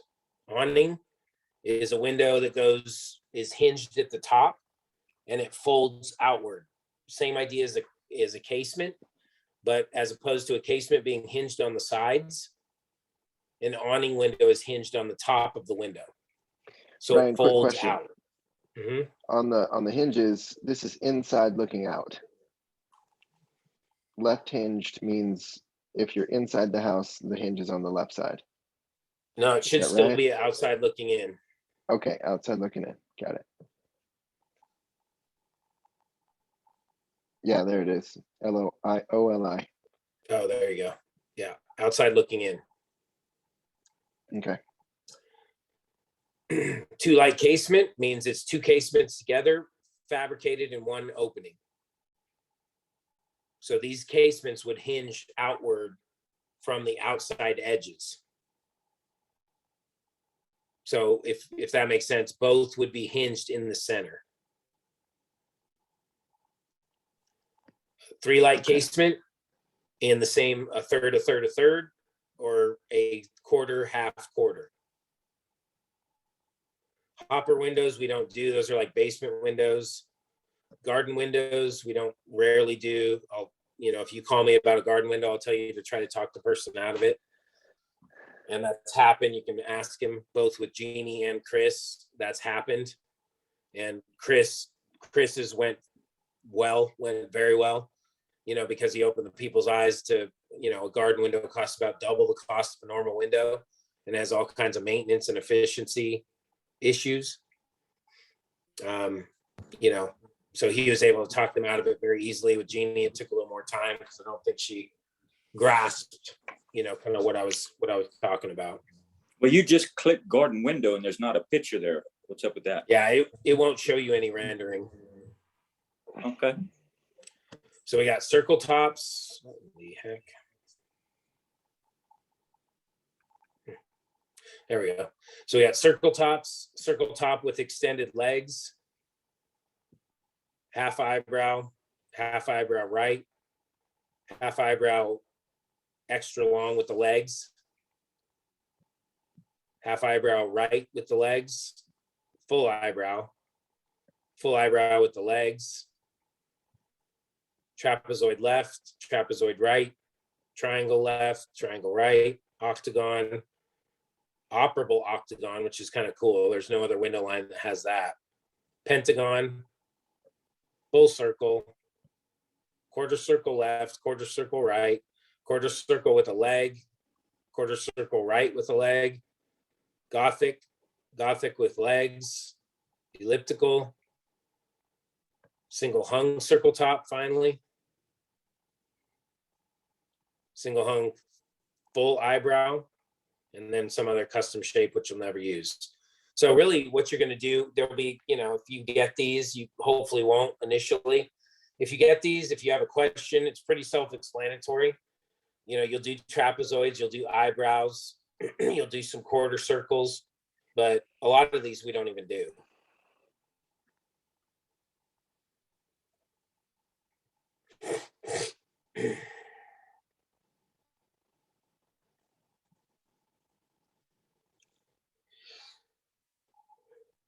So for the sake of everything, let's just keep it easy for right now so we're not getting crazy. Double hung. Go to the bottom of the page, doesn't show anything else, so I click next. 36 by 60 is it's always going to be on exact size. And I'm going to keep it at the 3660. Mulling, we're not mulling anything. I'll show you how to do one of those next. Color, you got all your colors here. So I'm going to do white and coal black on the outside.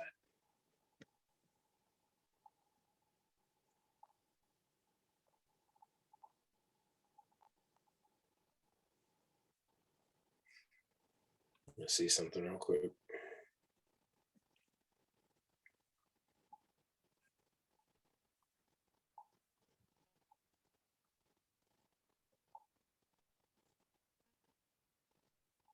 Yeah, that's the jacked up part. Sweet. Okay, colors. We got white, coal black on the outside. I think that was everything. Go to the bottom, make sure it is nothing. Glass. We're always going to do DLA UV. See that? Selected. Not this, not that. Always DLA UV. You can do blinds in the window. Don't recommend it. Never have done it. So glass strength, you can keep that on single. Laminate, no. If you need to temper it, guess what you do? Just click this on and you're good to go. We're not going to do tempered for this guy. Grills, if you want grills, you can build them this way. Contoured, see like the picture, these are going to be interior inside the glass, but they have a little contouring to them as opposed to this is just flat. See from the picture. SDLs stands for simulated divided light. So these are going to be like meant to look like, you know, kind of colonial traditional grills where it's going to be outside the glass and it's going to protrude away from the glass surface. So it's going to look like a truly fully divided light. And if I'm understanding correctly, I was doing a bunch of terminology studying last night. So all of the other stuff besides the simulated divided light goes in between the glass, whereas the SDLs are outside the glass. Correct. Okay. Yeah, and those are the only three you'll use is contoured flat, which you'll never use flat because it looks like garbage. So really you're going to do contoured or SDLs. That's it. You won't use pencil grills. You won't use the V groove. You know, it's just not normal. So we'll put these grills in just for the sake of building it. Ryan, and you just tell me if you want to answer this or not. Do you ever have to explain those things in the home? Like when you're walking through the design, I guess if you're walking around the house designing each of these windows, you've kind of gotten the idea of what they want already in the consultation. Yeah. Yep. You'll Okay. you'll know all that. And you know, generally people don't want something on the outside of their glass because it makes it harder to clean. Okay. So generally you're going to do the in-between grills in between the glass is what they're called. And you're going to do the contoured, which has a nicer profile than just the flat.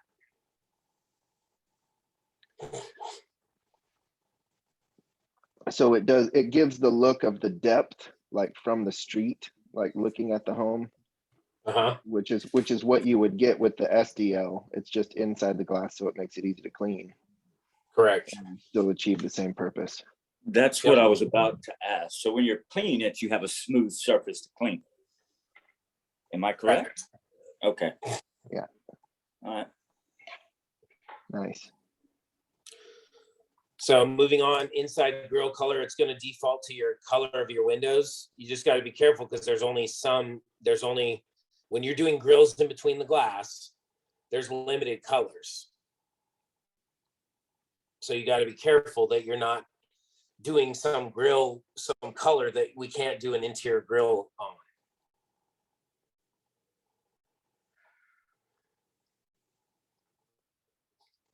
They used to only have like white and sandstone, so it's increased quite a bit, which is a good thing.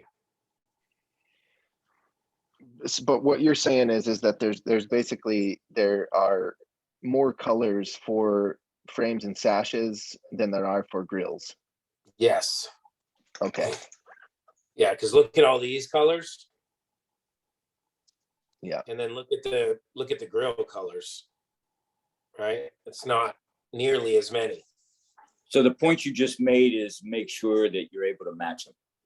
Yes, correct. Because of the limited balance there. Correct. I got you. Okay. So our grill colors, we have a white window with a white grid. We got a black window with a black grill on the outside. So I'm clicking next. Compound tension is the better of the two. Constant force is a cheesy, very cheap balance system. We don't like it. So use the compound tension always. And what is the difference when you're moving the window? I have to show you the balance system too. The constant force is like, it almost looks like a tongue, you know, like from the commercials when like the tongue unravels, you know what I'm talking about? I got you. That's what it is, but it's a piece of metal. Okay. With the compound tension, that's the block and tackle. So it's just a better system is what you're saying. It's more durable and more reliable. The compound tension is, yes. Constant force is a downgrade. Is it cheaper? Yes, But you're suggesting not to even go there because of its unreliability. correct. All right. So meeting rail. So here's I mean, this is just the cheat sheet. Any window 59 inches or less, or call it 60 inches or less, it's going to be 1-to-1, meaning equal top, equal bottom. Once you get over 70 or 72 inches, or anytime you get over 60 inches, generally that goes to a split, an unequal split. Definitely when you get to 70 inches, unless it's some really old school like wood window, they're going to be a modified split. And what that means, like this is a weird, top third. It's usually bottom third, like that. Like if this were a 72-inch tall window, that's generally what we see.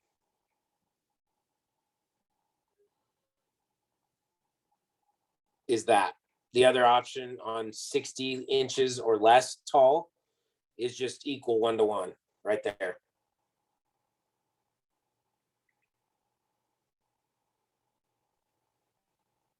Okay, But so if you're if it's over 60 inches, we're gonna do bottom 40%. generally, yeah, Okay, or bottom. Yeah, generally it's a 60-40 or a 3-to-2 split. So it's generally this. That goes a little bit lower. And if I remember right, Ryan, you said something about windows with shutters. You got to be careful on these kind of windows because it won't match. Did you say something about that yesterday? Yeah, on Marvin. On Marvin. Okay. So on Marvin, anytime you get above 66 inches, Right. unless you're doing a single hung, the only thing you can do is a 1-to-1 split. But Provia gives you more options on the shutter so it can match. Correct. Now look Everybody at that. I does. know that. Okay. Everybody does except for Marvin. Okay. All right. I'm with you. Marvin's the only one that has that crazy, anything over 66 inches in a double hung can only be 1-to-1. Marvin's the only one with that craziness. Okay. Okay, so I'm going to keep it at equal since we're only a 59-inch tall window here. Lock color, the inside of the window is going to be white, so I'm going to leave the lock color as white. Lock quantity, it'll default to double hung or double lock. If you want single hung, it's not going to change the price. So this is a weird thing with Provia is that it doesn't change the price to go to a single hung. Every other window, well, yeah, Sunrise, Marvin, which were windows that we sold that both had double and single hung. They had a price reduction for a single hung. Here with Provia, it's going to be the same price whether you choose double hung or single hung.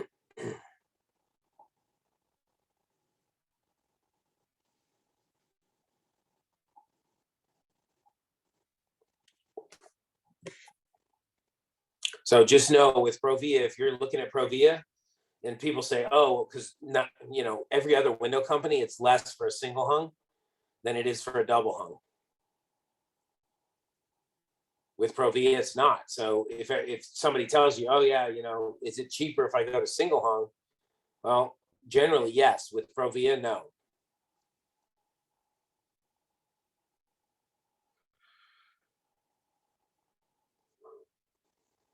Window opening control device is like a little night latch. It's really, unless somebody asks for it, it's just a piece of vinyl that can break off very easily.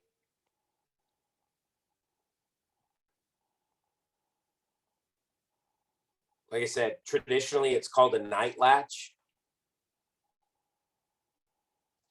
And it's really, it ain't keeping anybody out at night because all you have to do is grab that bottom sash and push it up really hard and it's going to break those locks.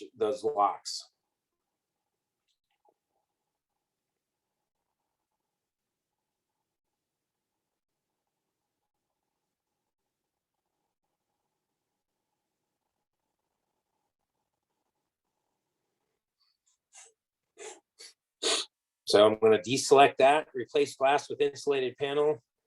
I don't know when you'd ever do that. On a double hung, you always want a full screen.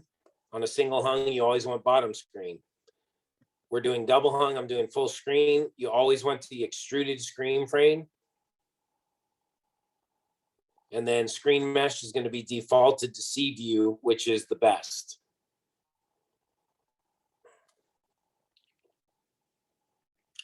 Don't need to worry about screen mullion or ship screens separately.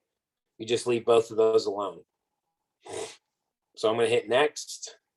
Installation option, it's 9 times out of 10 going to be none. The only other one you'll use is stucco flange.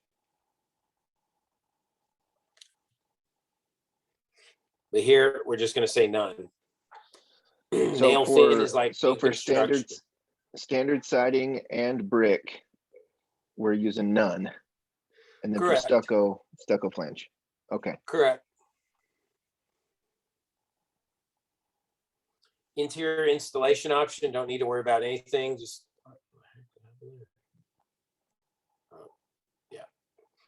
interior installation, none. Perimeter wrap, none. Neat port installation is going to be standard on, and that's a specified, it's a specific insulation that's in the frame, and it helps with energy efficiency.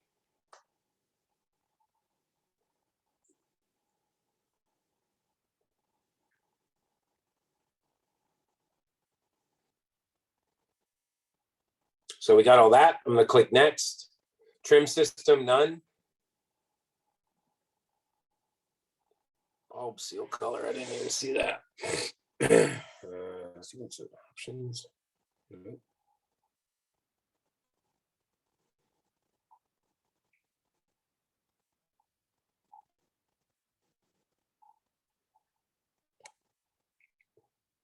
Oh, there it is.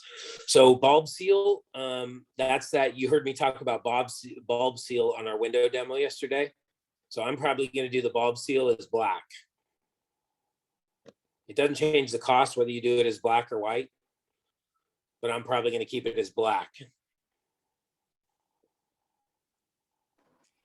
Some people actually want that to stand out. No, they really want it to be concealed. Okay, so I mean, you're going to match it to whatever color the window is. Correct.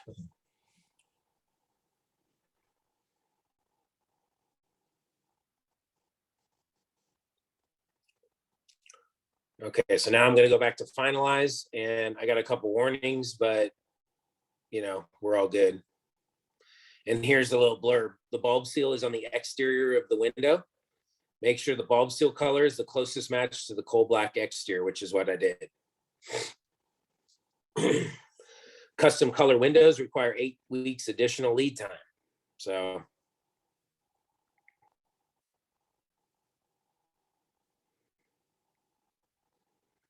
now I'm going to name this bedroom 1 and click save, and we are good to go. Is anything that's not white a custom color? No. Okay. White, Sandtone, beige. I think there's one other. No, bronze is a special color. Okay. But white, Sandtone, beige, those are all standards. Okay. So that window, you know, for 305, it was 25.19. It's pretty good, you know. It's pretty good chunk. That's our retail price, right? Correct. Okay. So our pricing is inside this system. Yes. Got it. So now with Windows, we just built our first one. The cool thing with Windows and the cool thing with this app is this. So now I'm going into bedroom 2. All I have to do is click edit. And if bedroom 2 is the same size, obviously it's going to be the same color. All I have to do is go to finalize and click on the unit name. See that how I selected it? Backspace and hit bedroom 2 and then save. Now I got my bedroom 1 and bedroom 2. See that? Yep. So once you build that first one, now I'm going to go to the master. So I'm going to hit edit again. My master windows are 36 by 70. So I change my size. I don't want them 1-to-1 split because I know that's not how it's going to be.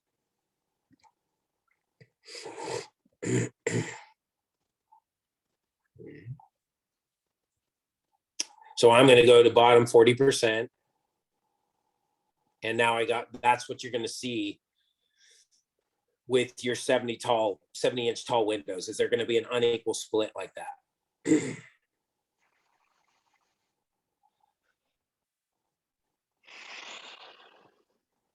Ryan, if you have 3 windows in a room, what do you, I mean, do you just do bedroom 1-1 and then Yes. bedroom 1-2? Okay. Yeah, because we can't just do quantity. So I'm going to put this as master. So I'll show you what we do.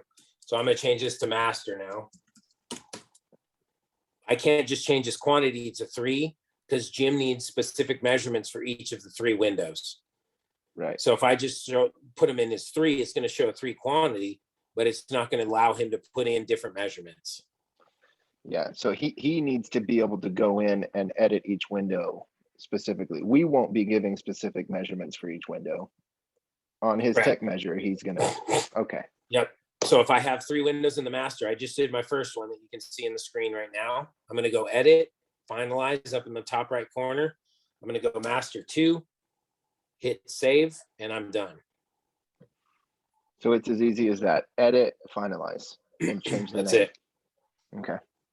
You just have to make sure tempering, egress, all that junk. Okay. That's the only Yeah. potential threat here, is that it's so easy and it's so quick to go edit, finalize, backspace on master 2, put master 3, hit save, and I'm done. But that's the temptation, is it's so easy that you could miss very easily. Oops, that one has to be tempered. Yep. But that's how you do that. So that's why building Provia windows is fairly easy. I told you we're going to do a mullion, so we'll do that, and then I think we'll pretty well have windows covered, and then we may take a break, and then the last thing we'll do is the firewall, which again, I'll walk you through it once, but I have a whole video segment dedicated to how to enter windows on the firewall. Okay. I have a quick question. I don't mean to make things confusing. If it is, just say you don't want to answer. But so for Jim's sake, how do we, so let's say there is 4 windows in a bedroom. One of them is egress. We've been in the home and have selected which one that makes the most sense for. How do we communicate that with Jim? Is that installation notes, or is that something in this app? Or is there a video walkthrough? No, you don't need to do anything. You just need to build the window to egress criteria. So, but how does he know which one is? Like, because how does our Jim- map, our pictures in company cam are going to correspond to this lineup. I see. Okay. So window 3 would be the one on the roof, not the one that's 35 feet to the ground. So company cam is where we make those notations. Correct. Well, Okay. no, you don't even need to do a notation. All you need to do is number the window. Because this cataloging or this titling will match company cam. So, So in other we words- will title each picture essentially. You'll title each window, you'll number each window. Okay, that makes sense. And actually, now that I'm thinking of it for company cam purposes, I'll have to ask, I forgot where we landed on that because it was a while ago. I think we would go 1-master, 2-master, 3-master, 4-living room, 5-bedroom 1. You see what I'm saying? Because Yeah, then so- those 1, 2, 3, 4, 5 will match up with the numbers that you label in company cam. So I'm the pretty sure total that's number of windows in the house will be the number of windows that we title, that basic, I'm understanding what you're saying. yeah. That makes sense. So now if we're mulling something, we do that a little bit differently in here than we do on the firewall. So we just finished the third window in the master. Now we're coming to the living room. And we have 3 30 by 70 windows that are all mulled together. What I mean mulled together, that means it's window to window. There's no wall in between. There's no board in between. There's no jack stud in between. We literally have window mold right to the next window. Does that make sense? Yes. Yes. So I said we have 3 of them. They're each 30 inches wide and they're 70 inches tall. So what I'm going to do to create that opening is I'm going to go to my width, and I had 3 windows, 30 inches wide each. That's 90 wide. And my height is 70. So I got the size of the entire opening, not per window. What do those 3 windows all measure in that opening? And it's 90 wide by 70 tall. Now I'm going to go to my mulling, and I have a cross configuration and I have up and down configuration. I'm obviously 3 side-by-side windows. So I got a cross.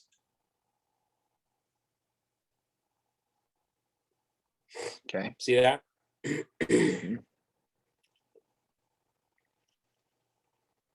I'm going to keep them as even. Very rarely would you do this, but I'm going to keep them as even.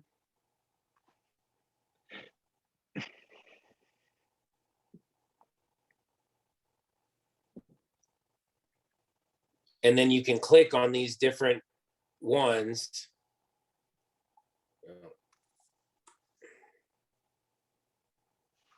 To change the configurations. So color, we got color, glass, we got grills, we'll do cottage. Okay, so we just fix that. Now we go to windows and we go bottom third on all of them. No, bottom 40% on all of them. And now I got them all configured the right way. But this means we're going to get this unit from Provia looking exactly like this. Like all 3 windows will be molded together and they're going to come as one big ass opening. Nice. Man, that's cool. And you do the same thing if you have windows that are vertical mold. I can do one of those right for you right now. So we're done here. We know we got our options right. We got our casing. We got our front. And I'm going to go 4- living room. Save it. And there we go. So now let's do a vertically mold. So I just had this. Did you just hit edit? Is that what you did? Yep. Okay. To pull up a new window. So here I'm going to do, let's do 48 by 84. So it looks all kinds of crazy now, but mulling, now I'm going to do a vertically mold window. So I'm going to get rid of this and I'm going to go here.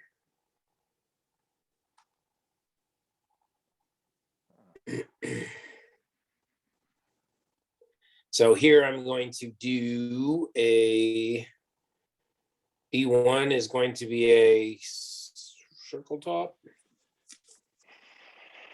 And A1 is going to be a double hung, just as it's shown. Now here, I won't be able to change the grill configuration on B1 because it won't let you do that, I don't think, or at least it used to not to. Yeah. So it won't show the grill in there.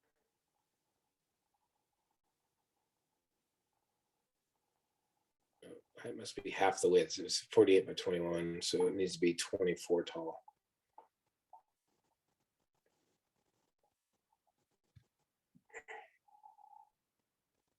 So I need to add 4 inches to the height.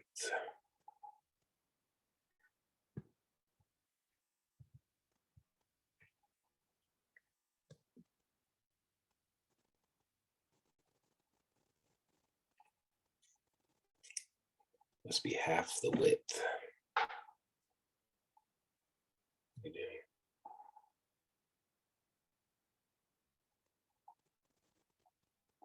It'd be 44 by 88, maybe. That's what I just had, and it's still giving me that. No, you had 48 by 88. Because then it would need to be, I think, 96 tall or 92 tall, or I think. Oh, that's weird. No, it should have been 48 wide and 24.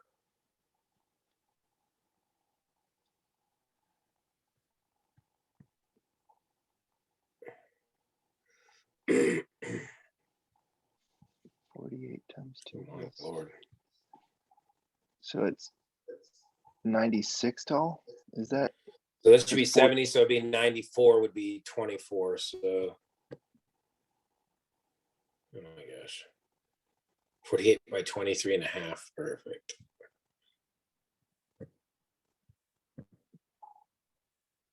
Oh, good Lord.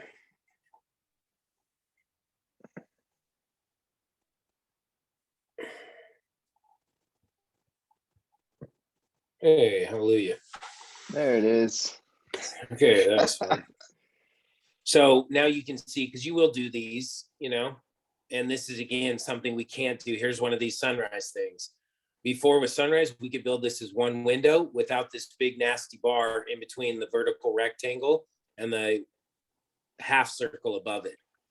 That used to be one window. We can't do that with Provia. It'd have to be 2, which is a crap ton more expensive. And it, aesthetically doesn't look as nice as having that circle top integrated into the bottom window. But that's one of those big things that we do see a lot that we used to be able to do with sunrise. We cannot do with these guys, Provia. But anyways, we got all this. We still have our grills, even though it doesn't show it. We still have grills in both windows.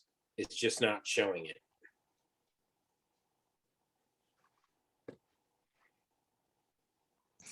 Are you saying we have grills in B1? Yeah, it just doesn't show it. See? Oh, I see the style now. It shows it, but it doesn't show it in the picture. Right, I got you. in the rendering. But we priced for it. But you could so do it with no grills in there if you wanted to, right? Yeah. Yeah, then we just go back here. Glass run. See how only B1 is selected? So I'm hitting no grills for B1. And we're good to go. Nice. If I wanted no grills in A1, I select A1. Come down here, no grills. Okay. And then it would just be this, and then save. So I'm going to do here, instead of 4, I'm going to do 5 living room. See that? Yep. And then hit save.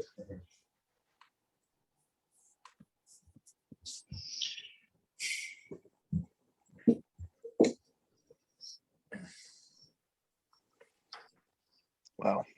That's an expensive window, Yeah. but it's big. Yep. So again, that's without going overboard. That's it. I'm almost positive this is the way I told everybody to label it. It's like 5 living room, 4 living room, and then that 4 and that 5 will correspond in company cam to your labels 4 and 5.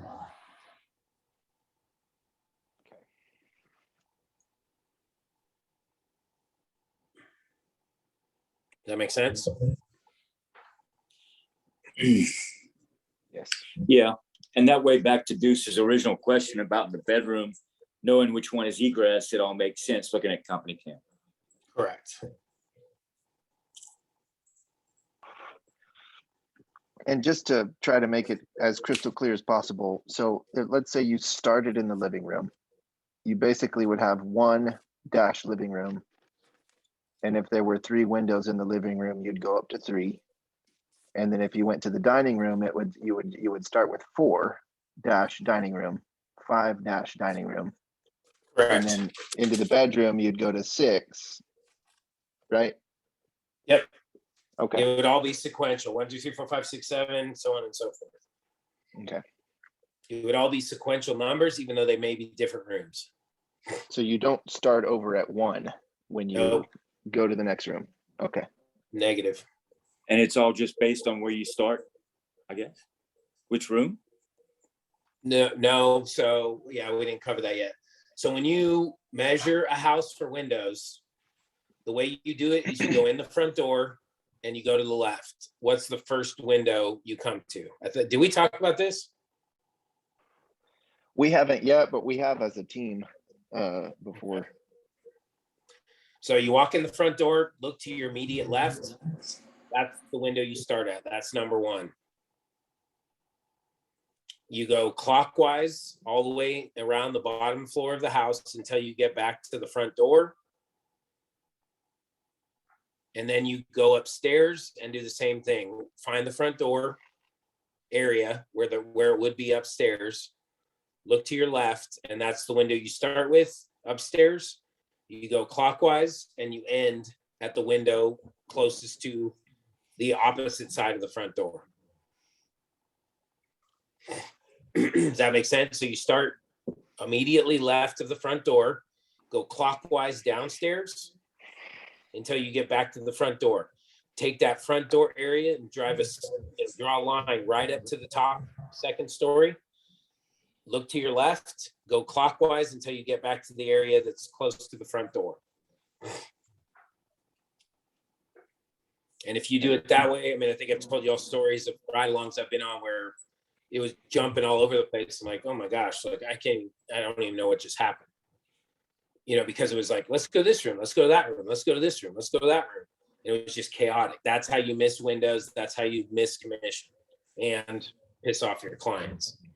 So if you follow to a crazy degree that process, you'll have a less chance of missing windows, less chance of screwing something up because you're following the same process every single time. So I follow what you just said. I have no problem with that. So when you're taking pictures in company cam, you take them in that order also? Well, you should really only be needing 4 pictures, so it doesn't matter. It's easiest, yeah, if you can do it, take a picture of the front, take a picture of the left, take a picture of the back, take a picture of the right. That would help with you numbering pictures easier, but it doesn't matter how you have them in there as long as the numbers match the proper places. So listening to you, and again, I don't know if I'm asking the right question here, but when you're taking pictures in company cam for a window project, you're always taking them from the outside? Correct. Okay. And it's not of the individual windows. It's the front of the house, it's the left side of the house, it's the back of the house, it's the right side of the house. The only time you'll need more pictures than that is if you have something, obstructions where you can't get to a certain area. So you may have to take 2 pictures for the left side, for instance. Okay. So But generally, Go ahead. Generally, you want as few pictures as possible. So in the case of a 2-story house, you're just taking the front, the side, and you're getting both stories. Correct. All righty.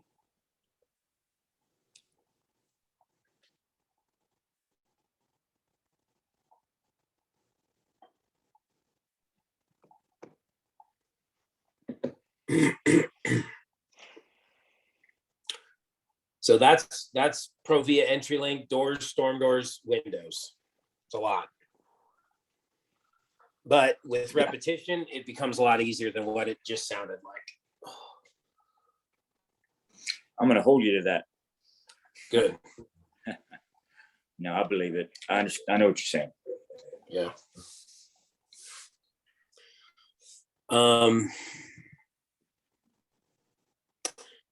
So really the last thing I had on our list, which we're pretty much coming up on perfect time for that. Yeah, I figured we'd finish about 2:15. Does that give y'all time to get to your appointments? Yes. I'm just gonna double check my GPS here in a minute, but it should, yes.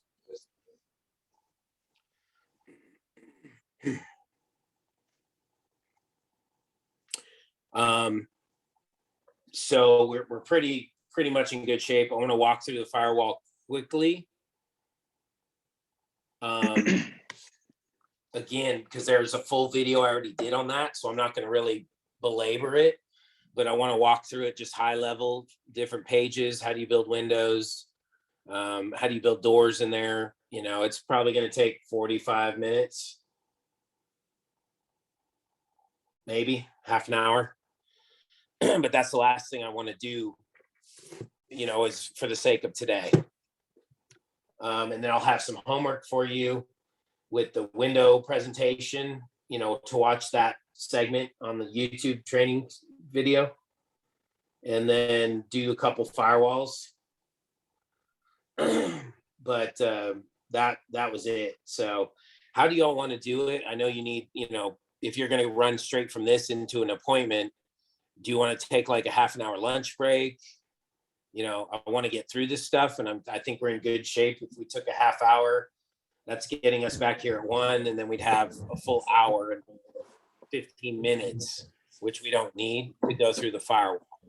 But I do want to be sensitive, you know, and know that y'all are going to an appointment right after this. So I want to give you time for lunch, or, you know, whatever you need. So what do we want to do there? That's fine with me. I'm 23 minutes from my appointment, so it's not too bad. Yeah, if we call it a 2:15 drop dead, you know, I think that gives you time to chill out and still have a few minutes to do whatever. I got to shave and make myself a little pretty. That takes time at my age. So do we want to call it, take a half hour, get back on at 1? And Sounds then good. we'll bust out the firewall. Yep. Works for me. Okay. All right. We'll see you back at 1 o'clock. Right on. Yeah.